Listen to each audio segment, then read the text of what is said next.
everybody, welcome back. We're back with our next session, session 4 of our Stormlight TTRPG, continuing our Stonewalkers adventure. Welcome back, everybody. How y'all doing tonight? Just doing good. We're here. It hasn't been as long between this session and the last one as it was between the last two, so that's good. We're picking up the pace a little bit. We'll get one next week too. Yeah, we will. So Yeah. Back to back. at the moment we are getting 2 back to back, so that's a good cadence. So just as a recap of what happened last time for those who do not remember, we started with Rath talking to the Colon Guard Borden, who was in charge of this caravan, and you were helping with the like prison cart with the barred windows on it, and talking about the man inside who was a madman that they had been transporting to the Shattered Plains, that claimed to be the Herald Town, however you want to say it.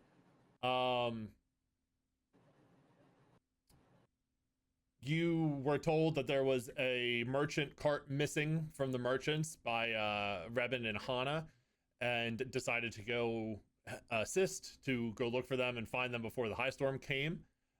You all met up and exchanged some information.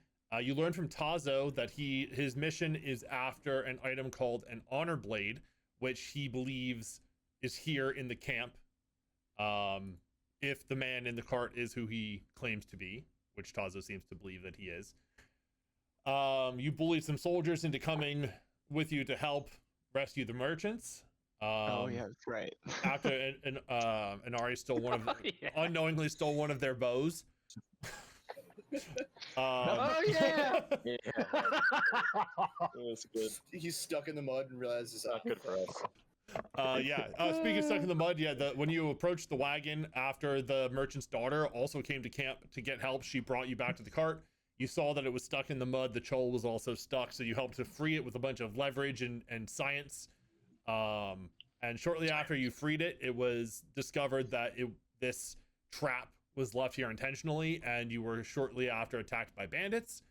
You noticed a glyph on one of the bandits that resembled the symbol. Or was it a symbol no, it wasn't a symbol you had seen already, but you noticed a symbol on one of the bandits that Rath, I think, identified as similar to the symbol for the Herald Pala. yes, I think I knew that. Yeah, one of you knew it. I just have that. Rath, there was some sort of you had some sort of extra recognition to the symbol that you couldn't quite place, but it was like a feeling in the back of your mind that felt familiar somehow. You then heard a sharp whistle, and you returned to the camp to find that they had also been attacked. Tazo, coming to a realization, rushed into the high storm. You all bunkered down with the troops, and went to look for Tazo after the storm was done, and found him dying on the ground with a blade in his stomach, which I believe, Vaz, you recovered the knife or the blade, and you have it. I think I checked earlier and you have it in your inventory. Yes. Which had And it turned out to be the honor blade. And game over. The end. I know, if he had an honor blade in his stomach, things would be very bad, extra bad for him. But the blade had the same symbol on it as the arm that Rath has, Which we have. the lower arm.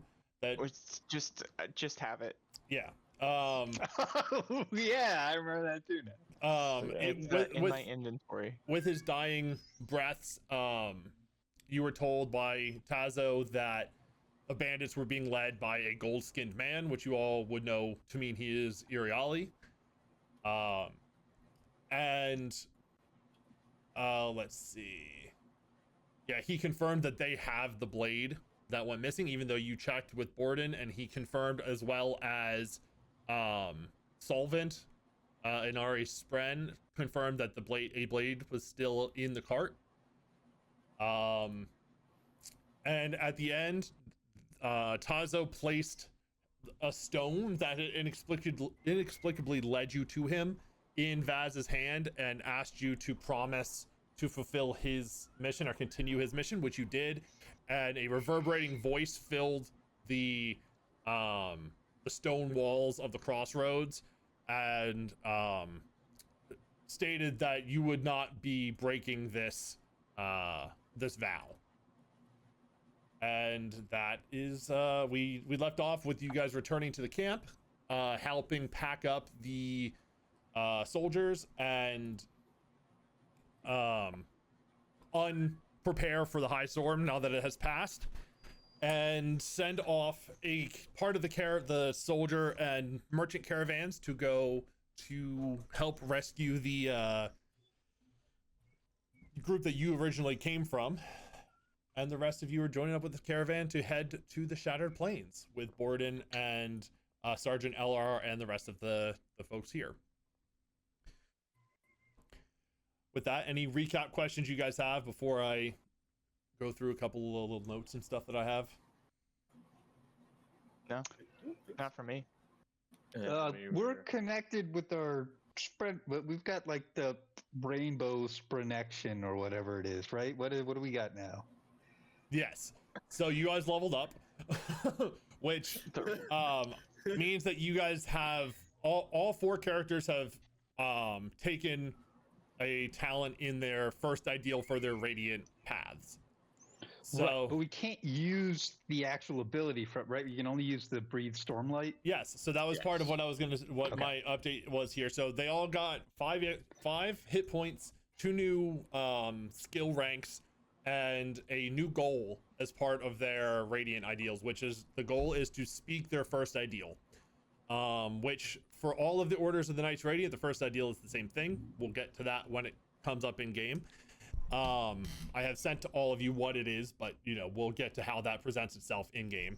The ideal is a goal that you all have to do, and the way that you progress that goal for each of you is by embodying the morals and the vibes essentially of your order of Knights Radiant. So be familiarized with how people from your order act and what they do, and when you act in that way, you will get to progress your goal.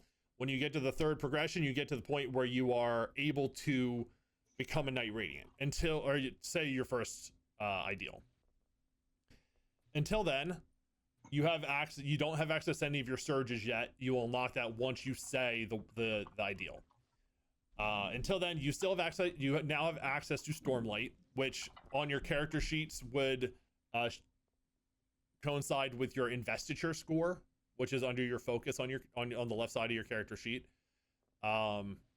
Using radiant powers costs investiture. You get investiture from spheres and other sources of Stormlight.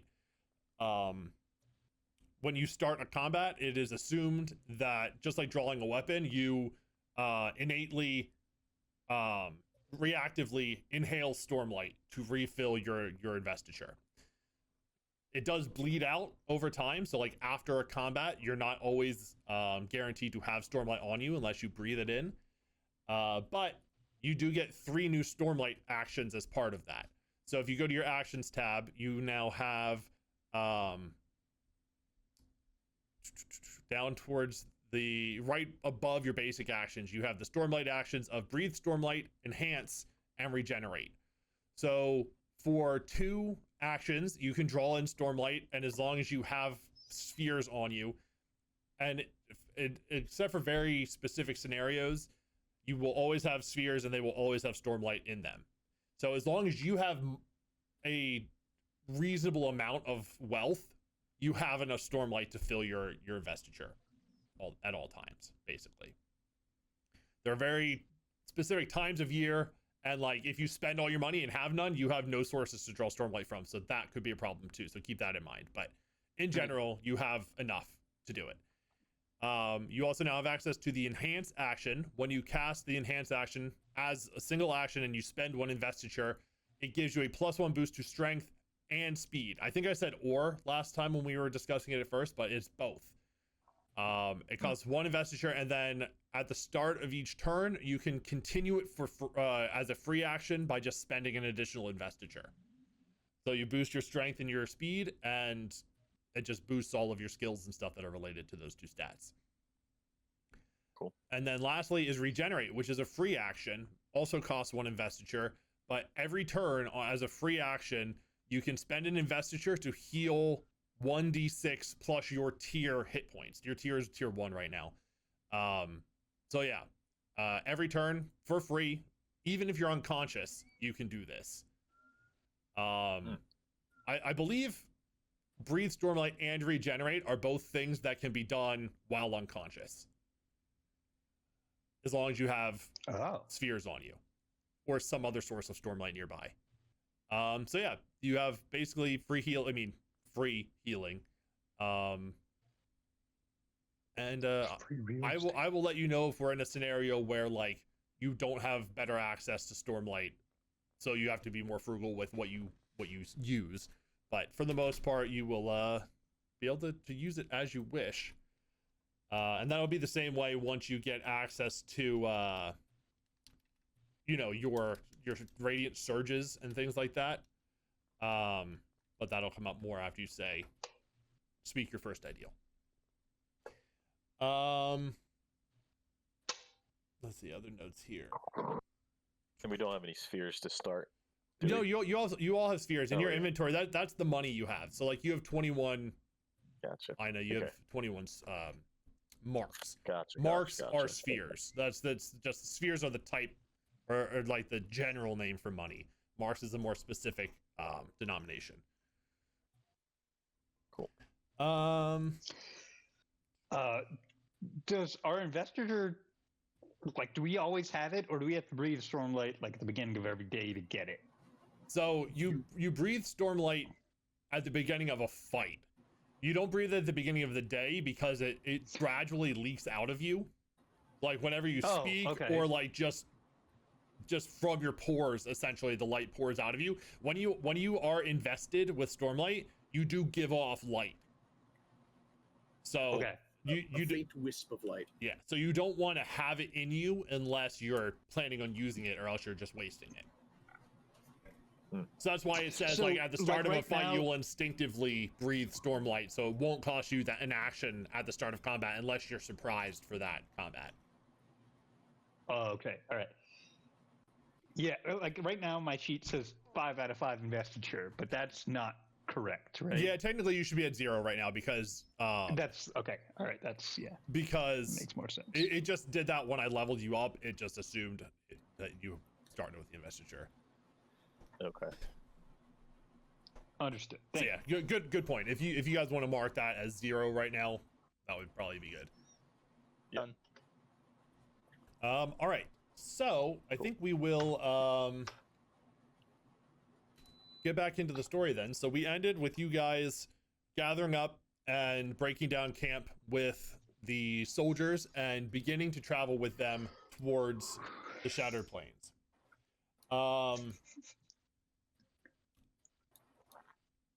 My first question then to you as we get back into this is, you have a few days left in the travel to the Shattered Plains. You've already traveled a couple of weeks to get to this point from your old caravan, and you just have a few more days left, not too much longer ahead of you. But you're going to be traveling with the military people and maybe a few of the merchants that didn't break off to go to the other caravan. And you're all traveling together. Spatula out of nowhere. It's a back scratcher. Okay. It's under my computer monitor because my back itches a lot while I'm working and stuff. It was so casual. I thought it. It's my hydrodynamic spatula. I don't have the port and starboard attachments though. You need like the alligator ball one. I used to have one of those, and I had one that extended, but it like the telescoping ones, but it breaks eventually because you had to put pressure on it to scratch, so it like bends out of place. Not great. So I just got it's like a bamboo had one one in college that I played with too much and broke. Yep, I did the exact same thing with my last one. All right, so on your guys' journey, What would you guys like to be doing? Are you going to be talking with the soldiers? Are you trying to talk to Borden more to get information out of him? Are you talking with each other? Like what's the plan here? You guys just experienced the stuff with, you know, the bandits and finding this weird glyph that none of you were super familiar with, and Tazo's death. So what is your guys' follow-up for the next couple days after this happens? I would like to gossip with the other Span Reed ladies. Just fucking threw this cat onto the bed. It was the bed. All you see is the frame. Hemal, you're so perceptive for everybody's cameras today. Oh my god. I got all 5 of them right here. So. It's funny because on my keyboard. I have all of them here on OBS for when I'm looking like at the stream stuff, and then I have all of them here behind my notes, so I can see everybody at all times. It's like the Matrix. It's good. Okay, so you want to talk to the other scribes? Yes. Yeah, I'd say give me a.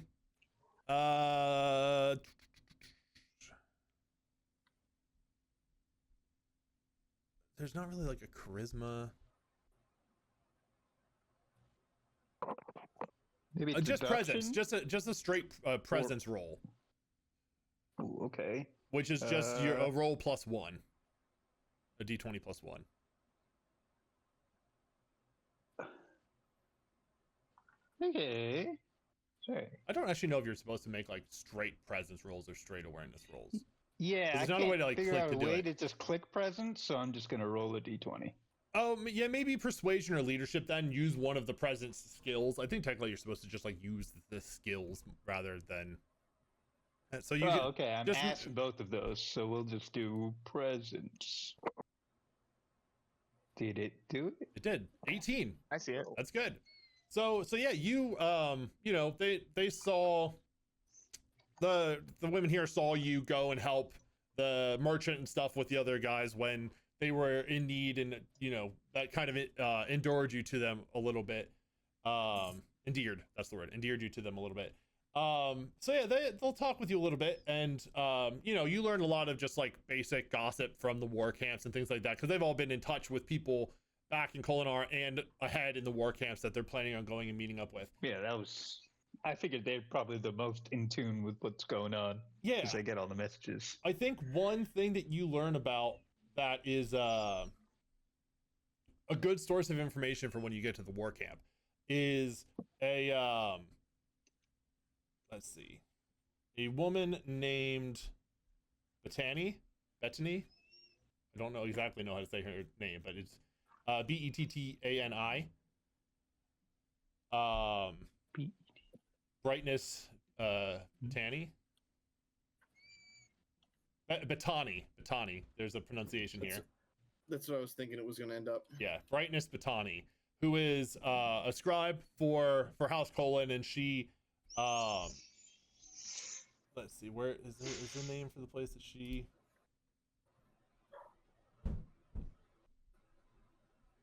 Yeah, so they'll tell you that she has like a soul cast bunker, they call it, in the war camp that she uses as her like base of operations. And you know, a lot of information comes in and out of her place as far as the Colon war camp is concerned. So if you want any good information, like up-to-date stuff in the war camp, to speak with her.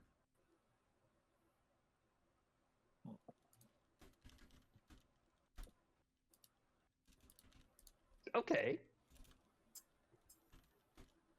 Can I ask about my people's camp? What was my guy? Sabarial? Sure. What would you like to know about? I got like a mission, right? I gotta go give them. Wait, hold on. Is it this one? Find them all. I want to click it now. I don't know. Somebody else go. I was gonna say, while you're looking at that, is anyone else doing anything in particular? In my free time, I'd probably be making sure everybody else is doing all right, going around talking to whoever I needed to, like small talk a lot. Okay. Schmoozing, socializing. Sounds good. But when I get the chance, I would be interested in talking to the soldiers. Okay. Particularly the ones who were guarding the cart. If that's not crazy suspicious and going to get me kicked out. Are you talking to them about anything in particular, or just kind of like endearing yourself to them? A little bit of endearing, a little bit of do they know why we were attacked? Trying to relate it to the attack on our caravan with the Shard Bear, and be like, it was fucking crazy. Did you guys do you know why they were here? What happened? Like, I think that's going to be a persuasion check for you as well, then. Okay. Just to kind of carouse with the people. Yeah. There it is. All right.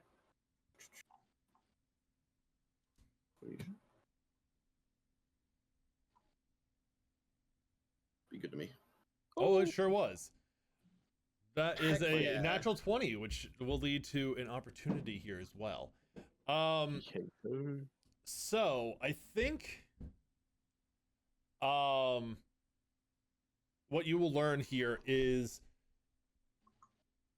as far as the bandits and stuff are concerned, they will basically say that, you know, it's likely that they were after whatever it is you guys are transporting. They, as far as you can tell, don't know what is in this cart that they were protecting. Even if you don't ask directly, they could say, like, we have this thing, none of us really know what it is, but it might be important. They will also just say that, you know, and this is something Vaz would probably know, that the unclaimed hills are pretty ripe with banditry in general. So, you know, attacks on caravans aren't unheard of. But I think what you would get out of them that's a bit interesting is related to the madman. Yes. And they would say lead this. Yeah, you would get, and I think this is going to be where the opportunity comes in. They'll share a little more information because, again, for all of you, they saw how you helped and, you know, kind of guilted some of their allies into helping you, and how that ended up turning out for the better. And, you know, you guys have been doing your best with this stuff, and so that they like you guys enough right now. And you're also, you know, a surgeon, so they respect that you're trying to help people and, like, patch up the people that are hurt. And I think it would be maybe you're like helping patch up the two guys that were injured in the cart that the Herald, put quotes because you don't know for sure whether he is or not, is in, because there was two guys that were injured in a previous bandit attack before you guys came upon this. And I think while you're there, they would be, you know, relating it to this man there, and say that you will learn that he was met by the caravan, not by the caravan.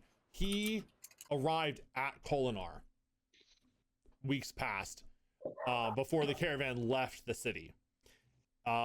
He burst through the gates of Kolinar, use it like with his sword, and was ranting and raving, and was very quickly like taken aside by Kolin soldiers, and you know, packed up and put on a caravan to be brought here. And they'll mention another man who was along with Borden, and he mentions the King's Wit was originally with the caravan, but he kind of ran away, or like broke off from the caravan, you know, a couple weeks before you guys met up with them. But, you know, as far as you all know, the King's Wit is a pretty important position, and to have him along with this means there's something important going on here. Yes. Okay. Cool. Could I ask them a follow-up question? Like, did anybody see the sword? Is it cool? They will tell you that nobody here, as far as I know, has seen the sword. It was very quickly like seeing a madman with a shard blade. They didn't really kind of want that getting out, so that was very quickly kind of pushed under the rug. But they know it's a shard blade, and that's good enough for Vaz. Or at least they have rumors that it was. Still. Okay. Cool. There it is. I don't remember. Did he ask us to keep? Did Tazo ask us to keep the mission a secret? He didn't. But I mean, you know, he was keeping it pretty close to the chest. Assumed. Yeah. Yeah, that's what. But like, I didn't know if I oathed it. I don't have that in my notes. No, you just promised to continue his mission. Like Sam was saying, you know, he was keeping it a secret. He didn't explicitly ask you to, but he also didn't say like, tell everybody you know. Fair. Yeah. Okay. Cool. He also said to find lists, right? Yes, that's the name of his contact in the camp that you are The Shatter. on the lookout for. Okay. Liss. LISS. LISS, right? Yes. Oh, I have that in my notes. All right, we'll continue around the screen here then. Wrath, is there anything in particular you're doing? Yeah, I'm endearing myself to Borden, Okay. seeing as he is kind of in charge, Mhm. the leader of this caravan, overseeing obviously the soldiers, but also keeping an eye on everybody else. So, Yeah, and you'll notice that you're kind of traveling and talking to Borden. Like he's a lot more laid back than, you know, a lot of commanders that you've seen here and all that. And you notice that a lot of the like day-to-day orders and things are given by Sergeant LR. And you know, he's commanding a lot of the stuff. Borden stays kind of close to the two carts that, you know, the two important carts. but and LR is under Borden, right? as far as you can tell, yes. Okay. Okay. So yeah, is there anything in particular you want to talk to Borden about, or are you just kind of chilling with him? I feel like I'm kind of just making small talk, considering that like whether it's a conscious thing or not, that I have like tendencies where I'm trying to lead as well. So I feel like I might just like gravitate towards him, Sure. Since he's in charge, and asking him about, I guess, just his history, and like how long he's been a leader, just like, I don't know, maybe getting to know him and like what he does and like how, like what his leadership style is. Sure. I'd say so. I think if you're looking at this from more of the leadership perspective, you can do a leadership test to see, you know, how much you endear yourself to him. There's a lot of endearing going on in the first couple days of this travel. Yes. And I Just wait don't for think my right now there's any type of like ulterior motive to it. Yeah. I'm just, we're traveling. We've got time to kill. And he Making seems to be the one in conversation. charge, so Yes. good All person right, so to know. I'm gonna do that test. Present. Come on. Oof. 7. Okay. So there's not a whole lot surprising that he tells you. Like, he's not like rebuking you being near him. There are some times when, you know, you're trying to talk to him, but he's busy with things, so you kind of have to stand to the side and wait. He'll chat with you, idle small talk. I think the biggest thing you learn is that he is a trusted, I don't want to say like, he's a trusted underling, for lack of a better term, to the High Prince Dalinar. He's like one of his close confidants, maybe is a good word for it. Yeah, I was going to say confidant. That's probably. How do you spell that? Dolinar, D- you said? Dalinar. Subordinate is what I wrote. Yeah, that's yeah. He's close under Dalinar, who is the High Prince of the Kholin war camp. Okay. notes for myself. Yeah, but other than that, you don't really get much new out of him. I mean, he'll chat with you a little secret, like away from the others, about what happened with the guards and the sword, since you guys were worried about it being taken, and he'll tell you like he's been checking on it, you know, once or twice since you guys left, and it's still in its place. So you don't really learn anything new about that, though. All right, and Ina.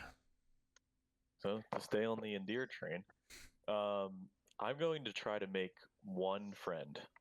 Just try to make a friend. Oh. Okay. Like lay low, but like as a part of like the travel, you know, the camps and stuff. Maybe find like, you know, low authority soldier. Maybe like make some small talk. If I see maybe he's maybe they're not like too I don't know, too savvy with a bow or something. If I find like an archer, maybe like show him like a little tips on like how to shoot better, things like that, to try to, you know, build trust with like just one person. Okay. Just keep low. I'm going to say, based on your character, you make a persuasion test with raising this, and raise the stakes. So roll a plot die with it as well.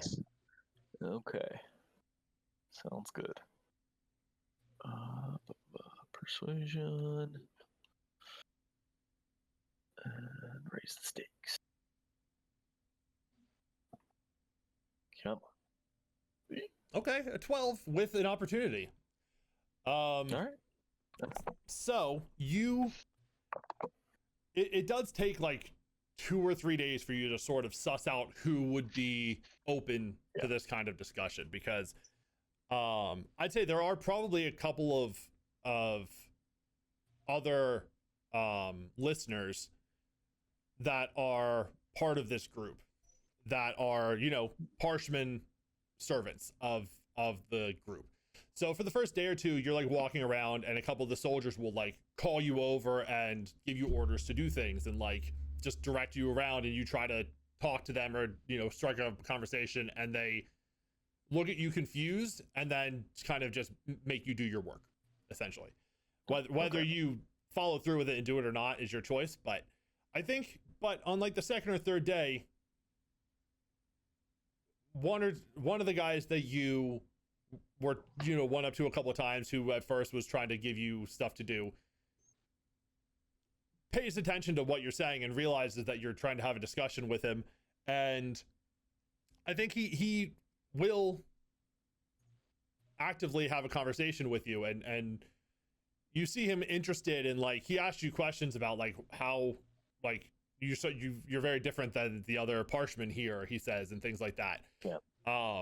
And you know, he tries to get to know you a little bit more, and I think by the end of this, he's brought over like 2 of his buddies, and the 4 of you kind of have a talk and have a nice discussion. I think part of that opportunity is maybe endearing yourself to maybe a couple more people than you were expecting to.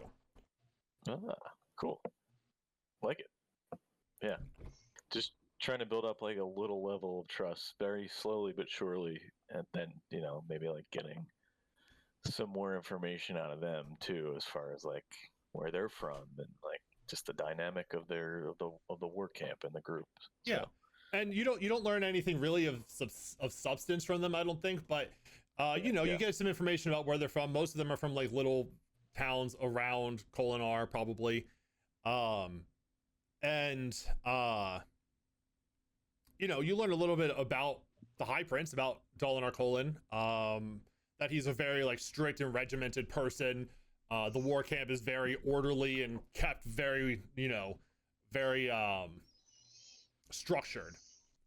And you know, you see that in these soldiers too. Like, these people in this caravan are very much like set up the same way at the end of every night, or at the beginning of every night, break it down very efficiently the next day, that kind of stuff. Very like regular breaks as you're traveling along the hills and stuff like that. So you kind of get that vibe as they're telling you about this. After that last discussion, and this is again all happening over the course of 2 or 3 days, we're going to pull out for a second, and I'm going to do another one of these little interludes as we're going to get an introduction to another character here. So, Oh, do you mind if I ask my questions to the Oh, yes. ladies first? yes, go ahead. Yeah. All right. So first, I want to figure out what they know about the princes at the camps that we're going to and their relationships with each other, and then specifically, I have in my notes, Lord Panadol, the guy from who attacked us on the plains on the way Thanadol. here. High Thanadol. Prince Thanadol, yeah. TH. Okay, I Yes. have Panadol cure of headaches in my notes. No, it's Thanadol. Okay. Yeah, I want to know what his deal is with the other guys who are at the camp, specifically my guy, Sabariel. And then I want to know if they know anybody in that camp who I should go to with my secret spy stuff, but I don't want to tell them the secret spy stuff. Okay. I think they would give you some general knowledge about the relationships between the High Princes and like the gossip there between them. I don't have it off the top of my head, like the relationships between each of them. I think they would tell you, because you got a good roll here, like an 18, yeah. So they would tell you like, you know, there are some rumors about a bit of a feud between one of Thanadol's, I'm trying to think, an honor guard maybe is a good word for it. Like one of his high up soldiers and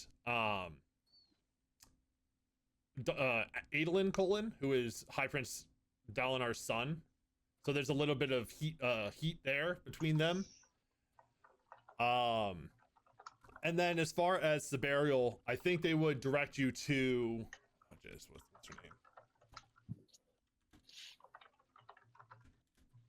I do have Sabarial Spy Master here that I searched before, so Polona is her name, who is the consort. Oh wait, I have that note. I just have Polona written here, so you must have said that before. I think I did give you that information before, but they will give you a little more. And Polona is the consort, not quite wife of High Prince Sabarial. But she is said to. Oh wait, yes, I know this from my reading. Right, so they would confirm that for you, that she is the one to talk to like for information. They don't necessarily Right, she's from say she's somewhere like, else, right? Yeah, she's Herdazian, yes. Yeah. So they don't necessarily refer to her as like a spy master or anything like that, even though that's kind of what she is. But they'll say like any sort of intel like that is usually directed to her, and like her scribes will usually take it up with her, and then if it's something of merit, she'll speak to you directly. Oh, sweet. So I gotta hook up with her scribes. Yes. I'm gonna do that. Yes. And let me see something here before we go on to what. And I speak Herdazian. That's my way in. There you go. Yeah, you're all cousins.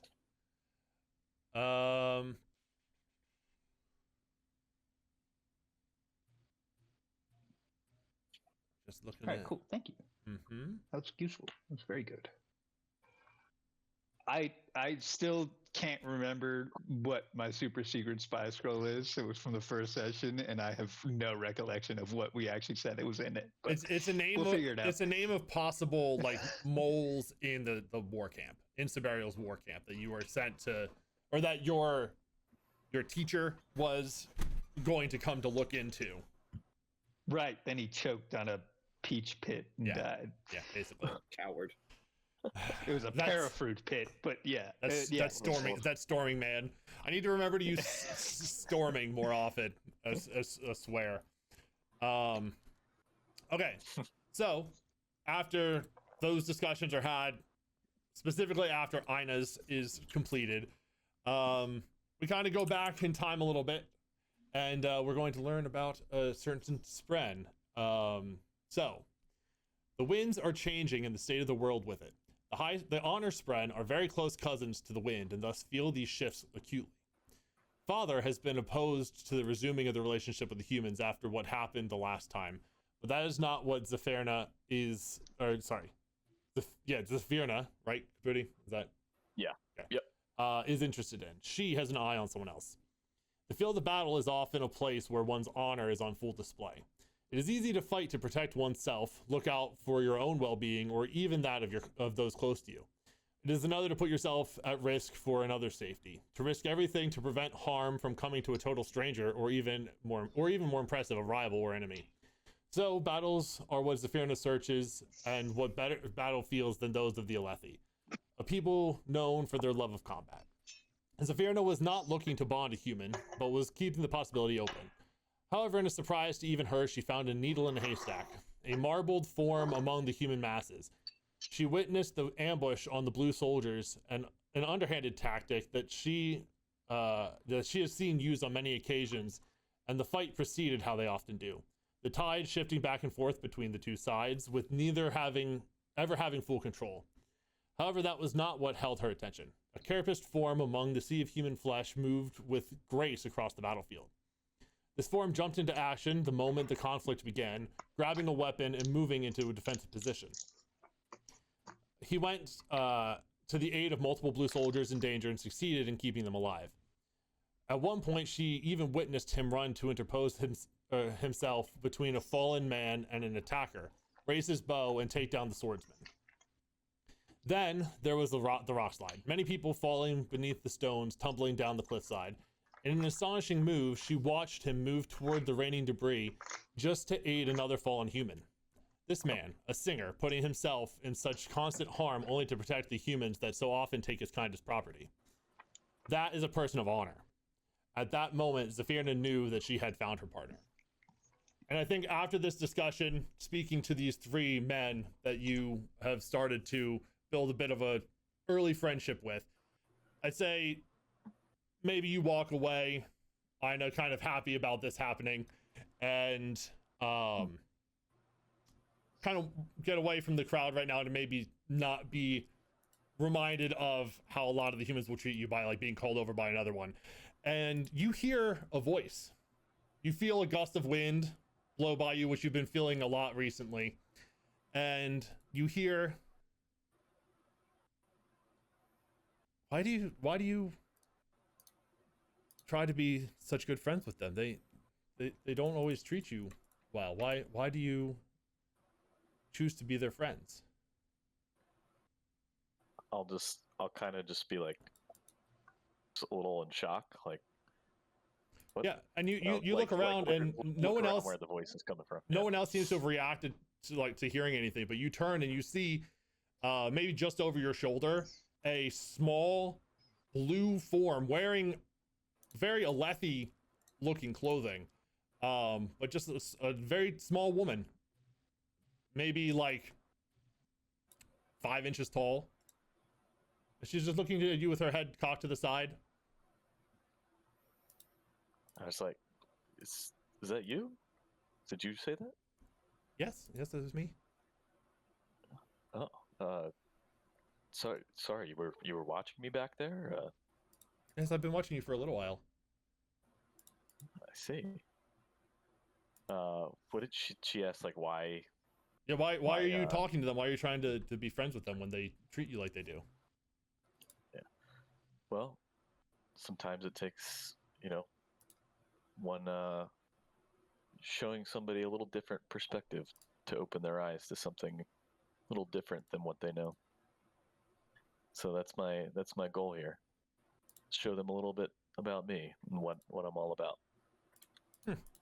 She's kind of just like makes the noise of like recognition, and you see a little bit of a look of approval on her head, and then she cocks her head the other direction, and then she kind of floats to your other shoulder and is now on the other side, and just kind of in a complete like quick change of subject.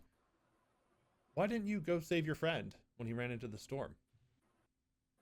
You were so quick to protect all those other soldiers and everyone in that battle, but when one of your friends ran into danger, you didn't help him. It's a good question. Found it hard not to run after him, to be honest. But sometimes you have to almost protect yourself in order to make sure you're good yourself in order to protect others. Put the I don't know what the analogy here would be, but put the say life before death. Oh yeah, that's a good point. That wouldn't be Life- something life you would before- just. That's not something you would just come up with. I mean, I will say that's not something that you would know to say. Sometimes you got to put yourself in a good position to be able to, good position of strength to be able to continue to protect others. And I'm not saying, yeah. See, and what you're saying fits with that, Yeah, it's but it's kinda not the put exact thing. It's a little too on the nose to say it word for word. Yeah. But you know, the whole plane put on the mask first before you put it on to somebody next to you. That whole idea. Make sure you're all good so that you can help others. Yeah, I'm just sorry. I'm just making a note here.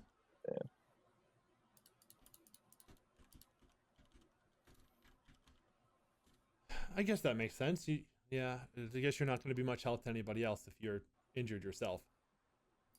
I was impressed by what you did back there in that battlefield. You've been watching me for quite some time. What do you hail from? I Where don't do you come from? really remember. My name's Zafirna. Nice to meet you. I'm Ina. I know I traveled a long way to get here. I don't remember a lot of before, but I'm here now, and I think we could be good friends. I think so too. Is there anywhere that you plan on going? Wherever you do for now, I think. It's fine by me. I'm here to help others and to show the world how singers can fit in just as much as anyone else, like the humans. So I'd be happy to help, or happy to have you join on my journey if you'd like to be a part of that. I think I will. And Okay. yeah, with that, you have Maybe I'll now. put a little finger out for as like a handshake. Yeah, and she will reach out her hand, and you do feel there is a little bit of. I mean, it's a very light force, but you do feel a presence there. Like she's not completely incorporeal. Okay, cool. And I think with this discussion, Ina, I think that is a good progress towards your first Sweet. ideal goal. That Okay. that discussion that you had with her and sort of talking about Kazo and stuff like that. So you can Sweet. mark one progress towards that. Sounds good. And then I guess, I'll keep talking to her along the way and try to learn a little bit more about her and like what her abilities are, Sure. and stuff like that. Yeah, and she'll talk to you and tell you what she can, but from what you gather, she really doesn't remember a whole lot. Like she'll tell you that she kind of remembers watching over battlefields and like waiting for something that she didn't know exactly what, and then she saw you fighting and it drew her attention, and that's when she started to sort of gravitate towards you. So from what you gather, she's only been observing you for a very short amount of time.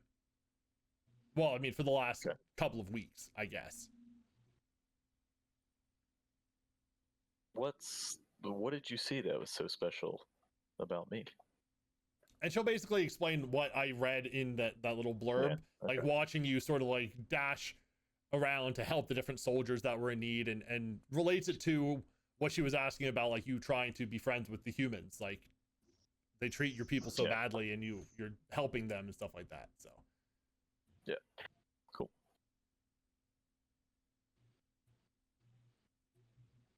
all right. So is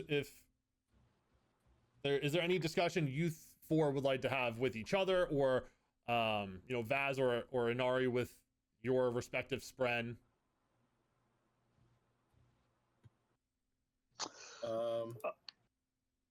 Yeah, I suppose I should catch up with my. Am I on? Yeah. Okay.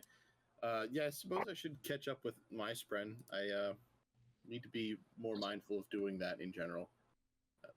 Yeah, I mean, it is sort of assumed that you have like general conversations with them, and you can basically, unless they're telling you something like story relevant, you can narrate what they say for all three of you now that the three of you have Spren.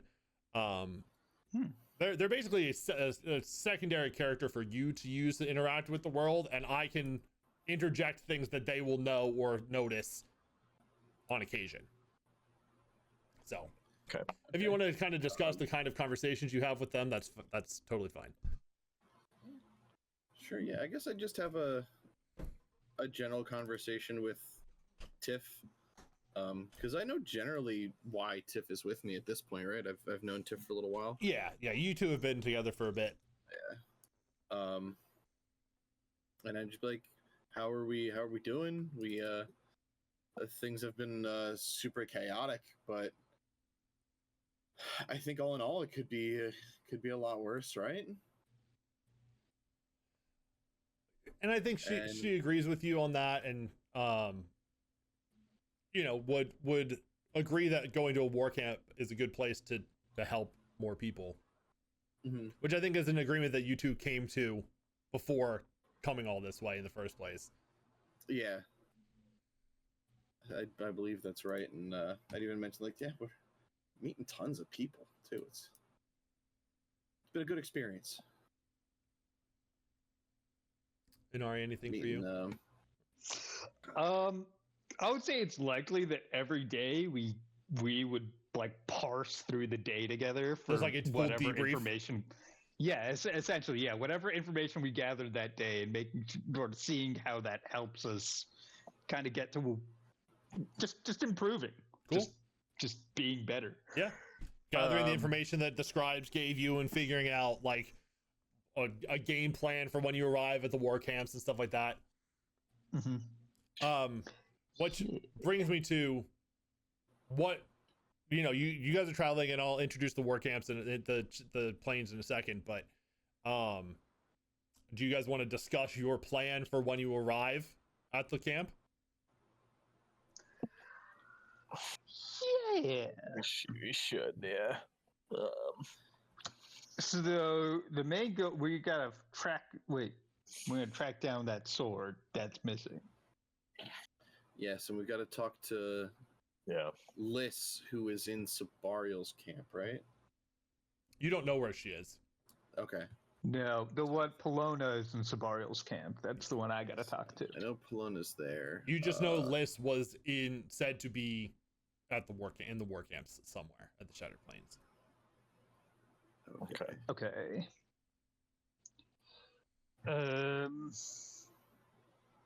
Yeah, so we gotta tell somebody more. Oh, maybe that's Liz as well. Tell somebody more important about Thanadol's betrayal, potentially. With that, I'd probably report to somebody in Dalinar's camp. Which I think you guys already did that to Borden. Like I assume you debriefed with Borden. So yeah, he will probably bring that forward. So unless there's any additional investigation you all want to do on your own time, that information will at least get to somebody who it would be relevant to. We could use that though as a way to get reputation there, being like we were the ones who figured that out. It's true. Yeah, that's true. Yeah. Yeah. That I think it all starts with finding Liz and figuring out where that leads us. I feel like it's probably a good because otherwise, how do we sneakily get that blade? That's going to be something I'll have to think about.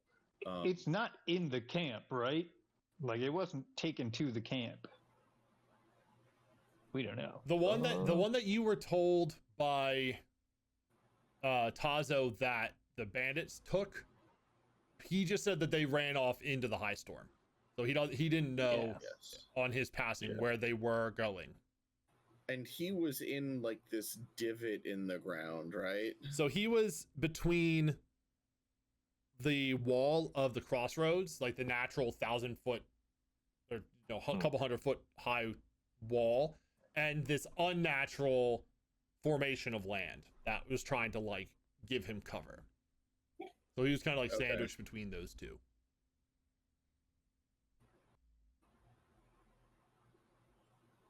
But I knew it he was had eyes something. on the bandits. And they had an honor blade or just a sword? He said that they had the blade. So the blade that he believed he was after is what he said they had. I will say Okay. the man that he described to you looks suspiciously like the man in the middle on the left side in this picture in front of you. Okay. Okay. Just Alright. as a point of order. But it was also like Tazo could have been going nuts there and just assumed that, right? But there could have been a blade in the camp the whole time. But as in, like, Bandit could have. I not think we determined stolen. that there were 2 blades in the camp somehow. Yeah. Well, yeah, because between Borden and Solvent, Inari's spren, and I guess Yeah. Inari probably wouldn't be able to tell you this unless she shares that she has a spren. It has been confirmed by 2 separate people that the blade, there is still a blade on the cart in Right. the locked box that it was said to be in. Right. So that's something to consider. Yes. Okay. All right. Okay. Well, Okay. as you consider that, then, we will move on. So, with quiet determination, the caravan. Let me bring this over here so I can read it. I don't always like reading directly off of these things, but it's good descriptions a lot of the time. So, with quiet determination, the caravan drives through the unclaimed hills to the shattered plains. Here, deep chasms scar the land, breaking the terrain into an endless expanse of arid plateaus. You travel onward to your destination at the western edge of the plains. 10 enormous craters, each occupied by a war camp from which the Alethi wage war against the Parshendi. Further to the west, a small market town collectively serves the camps, and the king's palace looms over them all. I will say, those of you with knowledge of the Alethi, I'd say especially you, Inari, after just talking with the scribes, you would know the 10 high princes that each have a camp set up in one of these 10 craters are, I'm probably going to mess some of these up, Rowan? R-O-I, Roion. what is it? High Prince Roion. Roion. R-O-I-O-N. So, Roion, Sadius, Yep, Sadius. Aladar. I'll Yep. put this list in Boundary for you guys. Aladar, Vama, V-A-M-A-H. Vama. Ruthar. Yep. Thanadol. Mm-hmm. Hatham. Or Believe Hatham. so. Bathab. Bethab. And Sabarial. And each one of them Sabarial. basically runs one of these 10 craters, is where they like have their homes and their forces. And as is a very Alethi thing, when these men go to war to fight in the Shattered Plains, their families go with them. So these aren't just like strictly war camps. They're like little towns built up in here with shops and taverns and inns and homes and things like that. So it's not just war here. It's like people have moved their entire lives here for the course of this war. So far, 7 years, I think. Yes, something along those lines. Ever since the murder of King Gavilar. Gavilar. For what it's worth, Sabarial's camp is known to be the nicest. We should go there. Yeah, and again, I think those of you familiar with Alethi stuff, which might just be Inari, maybe Vaz too. I'm familiar with Alethi cultures. Yeah, so you would know, and I think one of you found a book with. Oh, that was me. That was you. Okay, so again, with that book of like Alethi High Prince knowledge, yeah, Sabarial deals a lot with the trade and stuff here, so he has a lot of connections to very like high rate goods and things like that. So he does have a very cushy environment that he lives in. Yes. If one of them was to be referred to as the merchant, it would be him. Yes. I have expertise in Alethi high society. Then yeah, you absolutely would know that. Even So, I mean, probably even before should talking to probably the scribes, you would know some of the like basic stuff. A lot of what you learned from the women you were I talking was to. just looking for the juicy, the spicy stuff Yeah. that they had. You know, they get they're the first 10. And they probably did like share with you some interesting gossip that you found interesting. It's just nothing super relevant to this. But like in the grand scheme of things, you learned about like some of the relationships and things between, you know, maybe some of the higher ups, the bright lords that, you know, shouldn't be in relationships, some of the like scandals that are going on and stuff like that. Cool. So, you pull in and make your way to the Colon War Camp. And similar to what some of you, especially Rath, had kind of heard and deduced here, this Colon Run camp runs on precision and discipline. The barracks are built into soul-cast stone buildings in straight regimented rows. The sections of barracks form a rough circle around a central command complex, which houses the Colon officers and their families. Sergeant LR barks orders for the Alethi soldiers to hurry their prisoner to High Prince Dolinar. Though the soldiers wait for a nod of approval from Borden before seeing to their task. Borden himself peels away from his troops to offer you a terse farewell. If you want a meal and some rest before you go on your way, you're welcome to join the troops at the mess hall. After that, what's next for you?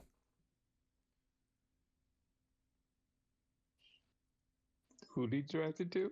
Just the group. Like he's just like Okay. saying farewell to the okay. the three of you mostly. Yeah, I'm gonna keep quiet. And he may also may more direct it towards the men. Probably. Yeah, that makes sense.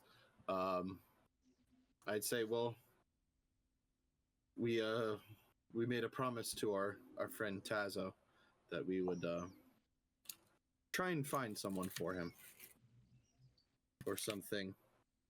The Shin had sent him looking for something. Strange enough, I know. Yes, it's not often that there people get caught up in our goings on, so that is interesting to know. Well, if there's any information I can give you before you go off, I can do what I can. Do you have anything in particular that you need to know? He said he knew somebody in the war camps named Liss. If you've heard of them, it would be much appreciated.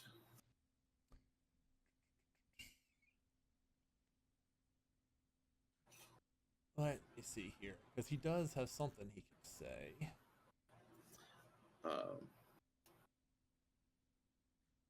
Just want to make sure that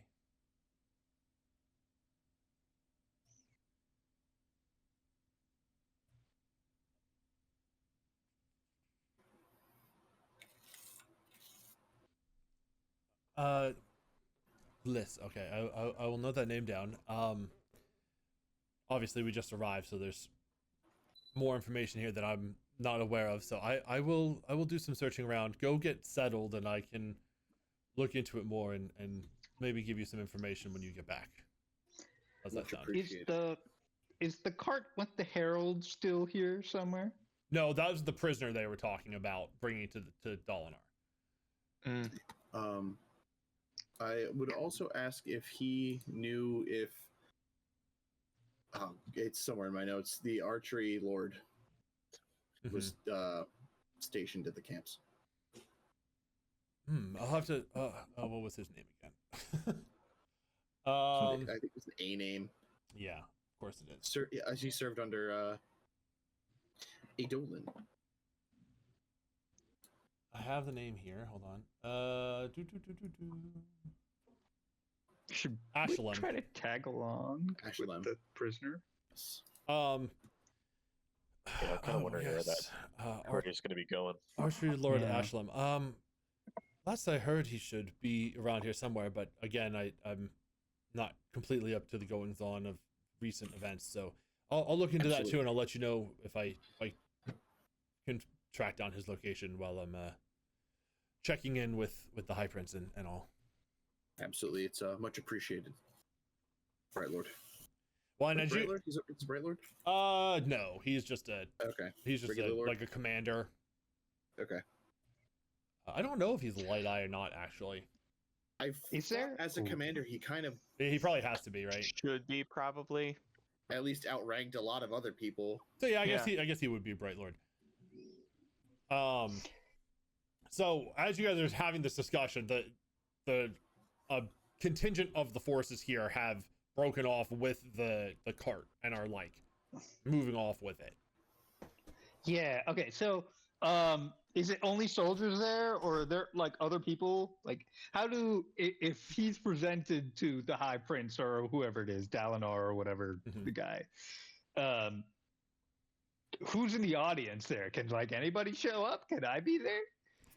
When they break off, so when you guys came into the war camp, before you entered, some of the merchants that were left broke off before coming into the war camp to go towards the outer market. And some of them did come in with you, but they broke off almost immediately after entering. So who you guys are left with is basically just the soldiers. So there was no civilians with the cart. None of the scribes went with them or anything either. It was just some of LR's or some of Borden's forces and the cart. Who of us looks most soldierly? Is that me? Rath. It might be you. Yeah, I'll Do you go. want to like? He also you want to like tag along? he's probably. I will say he's also probably second in line for least Alethi. But he's also the biggest bull. True. That's true. Like it would be me, but then I'm a woman, so it doesn't work Right. anymore. So We have all the reasons for it not working. I'm like very Alethi, and I know all the Alethi things. I just can't participate. Oh, it's brutal. Yeah, that's yeah. You do it, Rath. Well, listen. If they say something, feign I ignorance, could put ask it- for forgiveness. Yeah. Yeah. All right. Yeah. No, you tag along. That's cool. Oh, I don't think I'll they'll do it. anything. Yeah. Sit here sad that I can't. Okay, I will say, Ooh, can I give him some? No, Solvent has to be close to me, right? yes, Yeah. within like 30 feet. He also doesn't know about Solvent, so Right. Got a leash. Rath, you are pretty noticeable, and I will say, if you try to follow along with the cart, a couple of the soldiers who you've made friends with over the past few days. Sorry, Rath, we gotta report to the High Prince, but this is just for the soldiers. We can't have any civilians tagging along. I don't care. No. In my mind, I was like, "Oh man." I don't think Very Rath would do Rath-like that. response.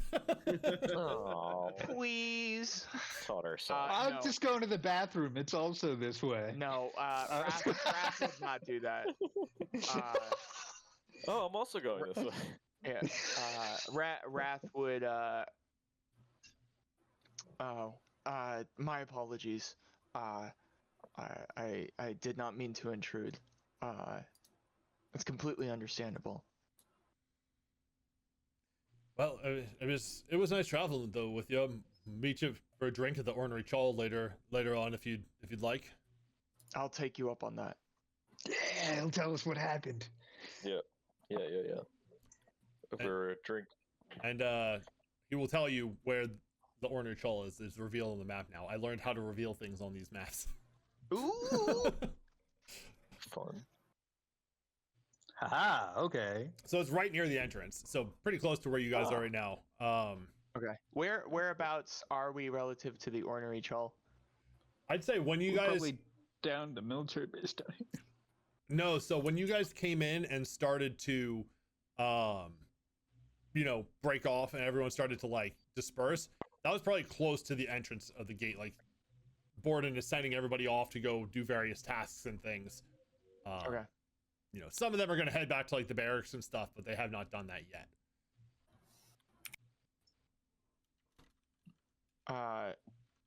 This is, I guess, more of just like a general question. I'm assuming there's somewhere in this camp that we can like go to get like supplies and weapons. Would you like to ask Borden that, or anybody in particular, or you just? Oh yeah, why not? Why not? If he's there. Yeah. Sam, Sure. there's He more hasn't things left on yet. this map for me to reveal to you. Okay. Yes. I'm sure so there's another barracks we every could steal building.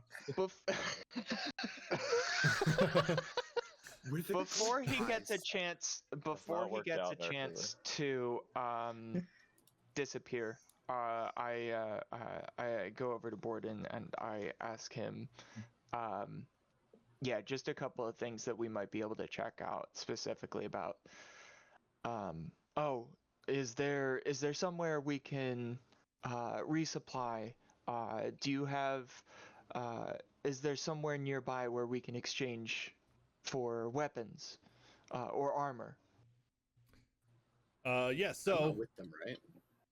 well, I think you guys were all talking to Borden. Like Rath went off to follow the soldiers and was turned back, but you had asked Borden Vaz a question, and then Rath came back. So I think the four of you are together right now. We're together again, I guess. Sure. I will also say, Hemal, that Wait, so I just turned around and walked away, and came back. Yeah. well, I feel like you and Inari may have had a little bit of a discussion. Like, should one of us follow them? And that's when you broke off, and then you were kind of like dismissed, so you came back. Wait, That's how I was picturing it, at so least. Borden just like watched that happen. No, he was. I mean, if you guys aren't talking to Borden, he's doing his own commander things, so he wasn't Okay, really yes. focused on what you were doing. All right, fair enough. I imagine there's a soldier off to the right here that's just sitting there chuckling to himself, going Yeah. like, "These fucking idiots." Yeah. I will also say, Hemal, that based on your discussion with the other scribes, the bunker, the Soulcast bunker that they told you about is right here near the Ornery Chol. That nice. And as a point, I forgot to draw attention to this. When they say it's like a bunker and it talks about these buildings being soulcast, I know we've talked about that a little bit. Soulcasting is a soulcaster is a person and a device. The person that operates a soulcaster is also called a soulcaster. So what they can do is they can turn certain materials into other materials. So they can take stone and make food out of it. They can take wood and turn it into stone. So what happens a lot of times here is they will build buildings out of very lightweight material and then soulcast it into stone. So it's very cheap to build and a lot quicker than lugging stone around everywhere. So these buildings are all very similar in shape, sort of like an earthbender making a building. It's a very similar appearance of like very sharp edges and consistency between the shapes of the buildings. Unrefined, but If they were Easy. made from stone wood initially, you'll still see the grain of the wood and things Okay. like that. Yep. Like you'll still see like the weird weavings of a fabric if they made a wall out of a blanket. Yeah, and the food that is made is very bland. Like it's fine, it's nutritional, but it doesn't have much taste to it. So people So would it's prefer still not to eat it, but that's how they feed armies. Like that's in this like barren wasteland of the Shattered Plains, they feed the armies with soulcasters, and people who are soulcasters are shunned sort of because, and I don't know if this is a widely known thing. Some people may know this, that the longer you use the tool, it starts to like warp your body, so people are afraid of them. I don't think it's super common because they're viewed as religious figures. Yeah. Because the soulcasters are kind of tied to the heralds Mm-hmm. and everything, so like they don't let regular people watch soulcasting happen. There's like this. how do you become a soulcaster? Is it like being a radiant? It's more like being a bishop. Yeah, it's like a high level monk. Yeah, you're not quite like a regular priest, but you're not the pope either. Gotcha. Interesting. How do you get the power? Can anybody get it? It's a tool. It's an actual device that they have that is okay. given to them. It's a type of fabrial. Okay. Understood. But it sounds like It's not whatever. innate to a person. It's external. Correct. But it sounds like whatever's changed, like the original material is somewhat retained in what it's changed to. So like if yeah, if you build a wall from a blanket, it might not be as sturdy as like just building a. Yeah, I mean, regular it'll wall, be I as guess. sturdy as stone, the thickness of whatever the blanket was, but you will still see like the ripples of the fabric. Okay, more appearance than actual like. Okay, Yeah, than actual material, definitely. material. Yeah. In the Okay. references tab, I put an image of a Soulcaster Fabrial. And I will say, oh no, Hemal, yeah, because no, never mind. You're an Else caller, right? Yes. Soulcaster devices. This isn't something known by the people, but it's something that you would know as you get your powers. Use the Surge of Transformation. That makes a lot of sense. Yeah. So the same way that Inari will be able to do that once you get access to your surges is the same thing that the Soulcaster devices. But the devices are usually limited to like 2 or 3 materials that they can change. They don't have all of the powers. They have like Got specific it. things that they're attuned to. So there's like this. Okay. This is the person that can turn stone into food. Okay. Understood. Got it. Okay, so back to, the lore stuff is definitely important to like understand how things are working. So, going back to the question though to Borden, about like where you can go for things, he will kind of like snap his fingers. Yes, that reminds me. I wanted to thank the 4 of you for finding us and sending help back to the other caravan. They would have been a lot worse off if not for the aid that you sent back to them. So I do have a reward that I wanted to gift the 4 of you. Oh. I have some locations that I can tell you about Or? as well. Yeah, I guess that's a good question. I will say yes. I think one of the soldiers will probably give him like a side glance when he says 4 of you, but he will include Aina in the reward. Okay. Because he knows how much Aina did participate in helping to save the merchant, and with the 3 of the rest of you, and Taza, like how much he was involved. He just doesn't look at you, Ina. That's fine. As long as I get Correct. as long as I get something. Yeah, I think that's true. He doesn't look at each of you, but he does say 4 and leave it like I'm including you, Yeah, but don't like- make a big deal about it. Yeah. Inari will probably give the same look that the soldier gave. Yeah, I mean that's fair because she probably feels similar, may feel similarly. Yeah. Even though like you have had discussions with Aina and stuff like that in your travels. Yeah. So first of all, he will give each of you 5 marks. So just a small financial boon. He will also offer a favor for you, just for the group. So like if there's anything you need while you're here, I will use some of my resources to help you if I can. Just come and find me and I will do what I can to help you. Don't include in that what I already told Vazrmeb that I would do for helping track down this lead you're looking for your friend. That will be in his memory. But if you have anything else that you need from me, I will do what I can to, a small thank you. So that's something to note down. So you guys will have the ability to collect some favors from people throughout your time here at the war camp. So make sure you have notes down of who you have favors from, and you can call upon them later in the chapter or in the adventure as a whole. You owe me. Yeah, basically, he's like, yeah, I owe you one. At least, I mean, one for the whole group. You're not each getting a favor. It is a group favor. Okay. I mean, he could. Was it 5 marks each? Yeah. Or Yes, 5 marks each. Thank you. He could offer. Actually, no. He gives you 5 marks between the 4 of you. That's what I was wondering. Yeah, no, I was like, I'll take Ina's. Yeah, nice. Up on the singer, why don't you? he could offer you each a favor, but that would be all you would get. So he's doing a favor and then a couple other things. Okay. So a little bit of money, the favor, and then he will also. I can tell you where to go for more equipment if you need it, but here are 2 requisition chits from the barracks. If you take these to the quartermaster, you can check out a couple of weapons or a piece of armor. Nothing too extravagant, but take them, and they will equip you with what you need. Wait, what? Say that again. What's he giving us? Basically, like requisition chits for the barracks to like go and. What are they made of? They're just probably like stone discs, like small stone discs with High Prince Dalinar's seal stamped on them. Could I like draw that on a thing and then have a Fabrial guy change it into the stone? Could I draw it on like a piece of paper?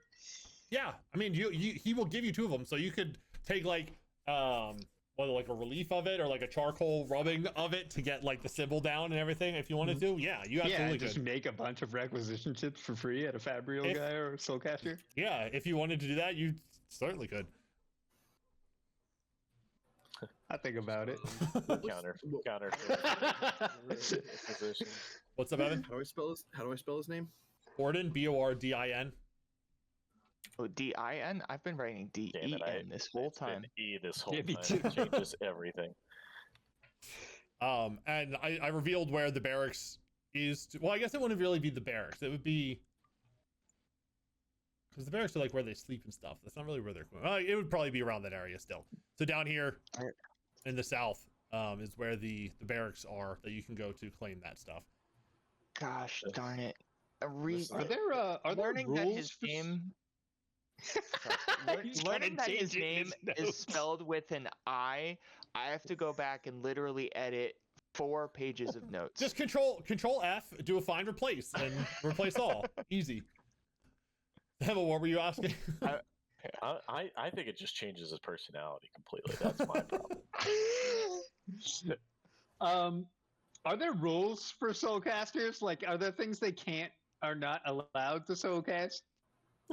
I mean, Where you go not with this? Make? I mean, not really, because like I said, I'm like, my mind is going crazy with this because I think there's so many uses. the tools themselves are usually the limiting factor. Like the tools are only physically able to turn certain things.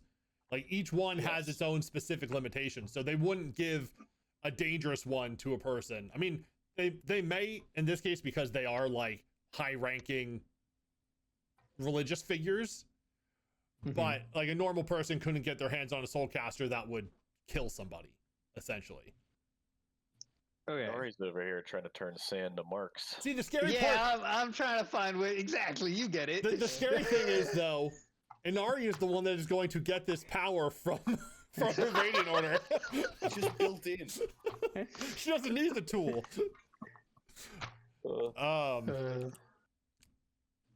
So yeah, he gives you those things, and that's your thank you, your reward for finishing your goal. Because when you complete a goal, you're supposed to get some sort of reward. So that's between the 4 of you, your reward for finishing the goal of sending help to the other caravan. Yay. So my barrier here is not the tool; it's the religious morality. Yeah. Yeah, Okay. and I think, and you know, Well, I mean, I know you haven't read the books, but morality plays a big part into the transformation surge. It's a whole big discussion in one of the books. Oh. Money or I think that's in the first book, right? Yeah, it's either the first or very early in the second. I forget exactly when that chapter happens, but yeah. I think morality. Solvent would never forgive me. I couldn't, but I have the thoughts. Yeah. I'm gonna make the executive decision to just hold on to both of them. Well, hey, you don't know these thoughts. You don't know these thoughts going through Inari's head. And you're thinking so hard about it that you don't notice me taking it away from you. No, definitely I wouldn't. I will also say it is very likely that they would not let a woman requisition weapons and armor from the quartermaster. Yeah. Okay. So I have both of them. I've already Evan, added you them okay? to my inventory sheet. I lost audio for like 5 seconds. I was like, did I cut out? Did he cut out? yeah, you freaked out a second, and then also your name disappeared and reappeared on the Foundry list for a minute. Oh god. I'm okay. That's good. Okay, so yeah, you take the 2 chits. You each get your 5 marks, and you get a favor. And then he will also tell you if, you know, we don't have everything at the barracks. Mostly it's just utilitarian things. If you want a little bit more, they have some better armor that than you would be able to get from us at the Spear Exchange, which I will share with you where that is, right here. Cool. And he will tell you that it's a market. They sell wares. They're not the if you want something a little more ostentatious or strange, custom, not so much custom, but just not as utilitarian. The outer markets is also another place to look. We have more, more military focused, obviously, in the war camps. The outer market is more free on what they are able to trade. They're not as regulated as, High Prince Dalinar runs a very tight ship. Some of the other High Princes may have a wider variety available as well. It depends on them, but the Spear Exchange is where you can go. How long is it between camps? Not Or how far is it? Not long. It's probably like a 10-minute walk, maybe. I don't know exact distances, much but closer there. Okay. the large craters are literally like side by side. So it depends which camp you're going to. I guess if you're going to the one on the other side, it would probably take 45 to 50 minutes or so. All right, we're in Colon right now, right? Yes. And actually, let me see here. We're in Colin's camp because we came with the Colin army. But yeah, it's referenced several times that they'll visit other camps to visit like specific wine houses or bars. Yeah. On their days off. Okay. So like it's Cool. not impossible to go to another camp at all. Okay.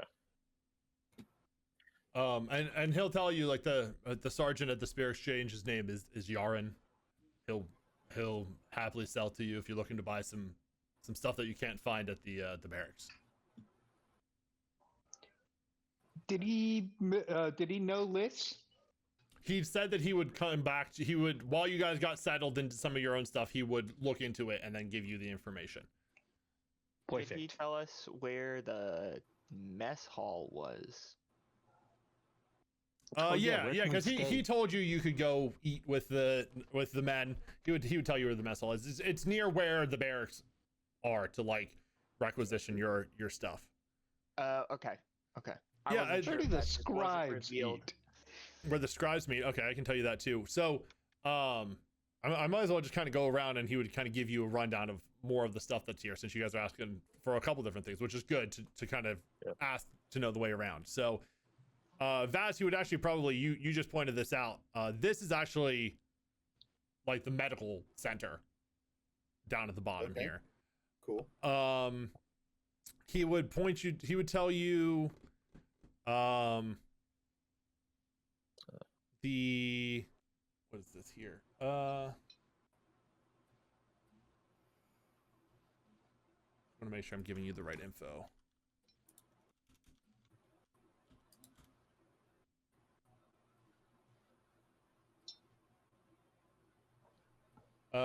So he would tell you that a lot of the like guilds, more or less, like the craftsmen's guilds and things like that, are in the workshops sector of the camp. Notably, the Blue Works is a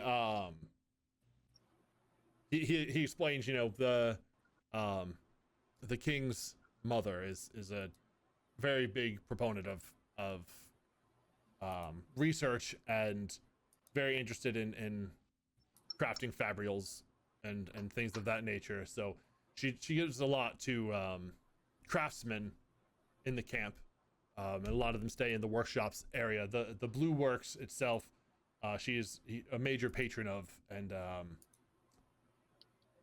the artifabrian that runs the shop is a woman named Ishali. So if you're interested in that sort of fabrials and that sort of thing, she would be a good one to go to. That's Ishali. And then you ask about the scribes. A lot of scribes, follow along and work with their own Bright Lords. However, there is a small cluster, including a place called the Devotary of the Mind. You might find some interesting information there. They have a fairly vast library that you might be able to, and he says this looking at Inari, a fairly vast library that you may be able to investigate if there's anything in particular that you're looking to find.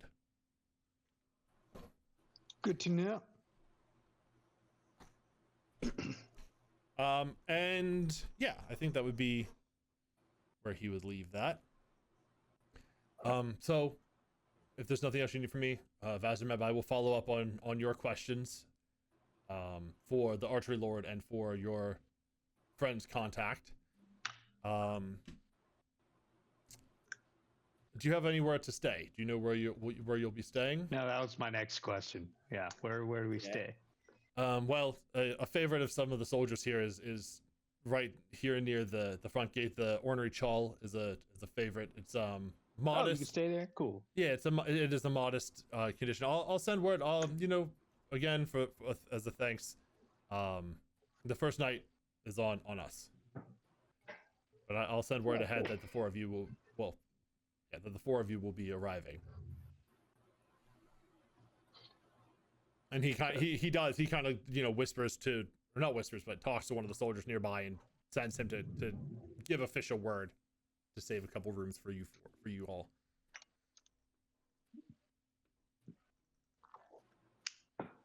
Okay.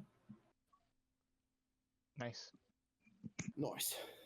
Alrighty. So, where to? What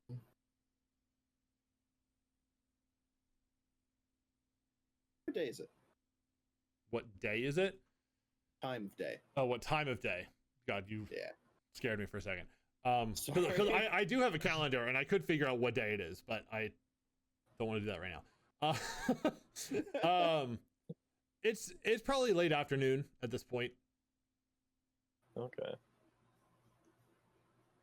Okay.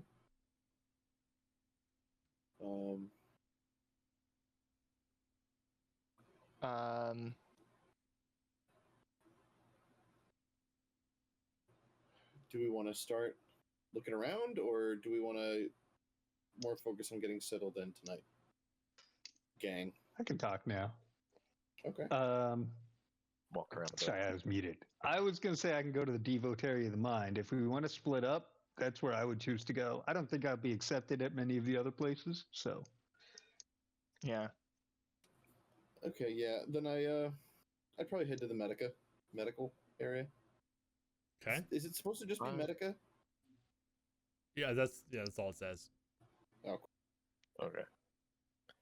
I'll join you actually. I'm just kind I of was gonna say Ina, if you wanted to come with me. yeah. I'll kind of just observe you and. I want to check out what's going on at the workshops then. Okie dokie. And you said the Devotary of the Mind, Hemal? Yeah, although I think the lady at the workshops would be cool to meet too. So maybe I'll go with. Come I don't with. know. Nah, I'll go. Huh? What'd you say? Come with. Okay, cool. I'll come with. We'll do that. Before we separate, some information that might be valuable, because I don't think the Alethi know of it. The use of tuning forks to move Stormlight between gemstones could be a valuable trade secret to get you guys some extra leverage there. Just a reminder. I don't know what that means. Yeah, can you explain that? Yeah. You know, like a tuning fork for like music? Musical instrument, yes. Yeah. If you have the right tuning fork and you like ring it, you can touch it to a gemstone with Stormlight and move the Stormlight to another gemstone. Oh. It's how I think it's mostly like the Thalen bankers store Stormlight because that's really the valuable resource. Like, Like you're dun telling me spheres a are worth pirate a lot story. less than charged spheres. Okay. And if you guys need to trade secrets for leverage, that might be useful for you. Just a little looking out for you. Because the way that fabrials are powered is by gems that are like set in them. So, when instead of replacing the gems when they go done, you can just refill them essentially to keep them slotted in, so you don't have to like, Gotcha. go through the work of switching them out all the time. Because they're set a lot like rings, where there's like a bunch of metal holding them and touching them in specific spots. So it is a cumbersome thing to do. Yeah. Makes sense. And if just because I know you don't know the things you need to know, like what's valuable information in this world, and me as a Thalen from other parts of the world, that might be a thing the Alethi don't know. Yeah, I like that. Okay.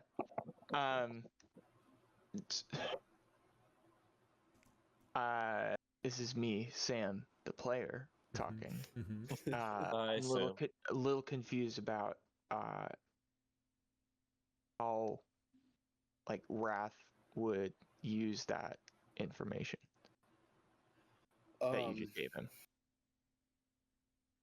Like if they don't want to just talk to you, and you see them trying to futz with some fabrials or whatever. Yeah, the people you're going to see right now Just in to the barter workshops with the information. are people that work with that kind of technology. So giving them that information might endear you to them.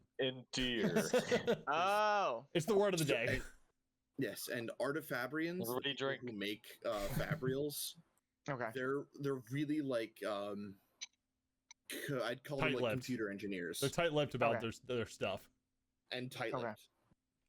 Because they're so valuable and powerful and like useful, they don't want their trade secrets leaking to other people. So if you have a thing that they don't know, that might be like, you say. you really give them this. Trade All right, what can I do for you?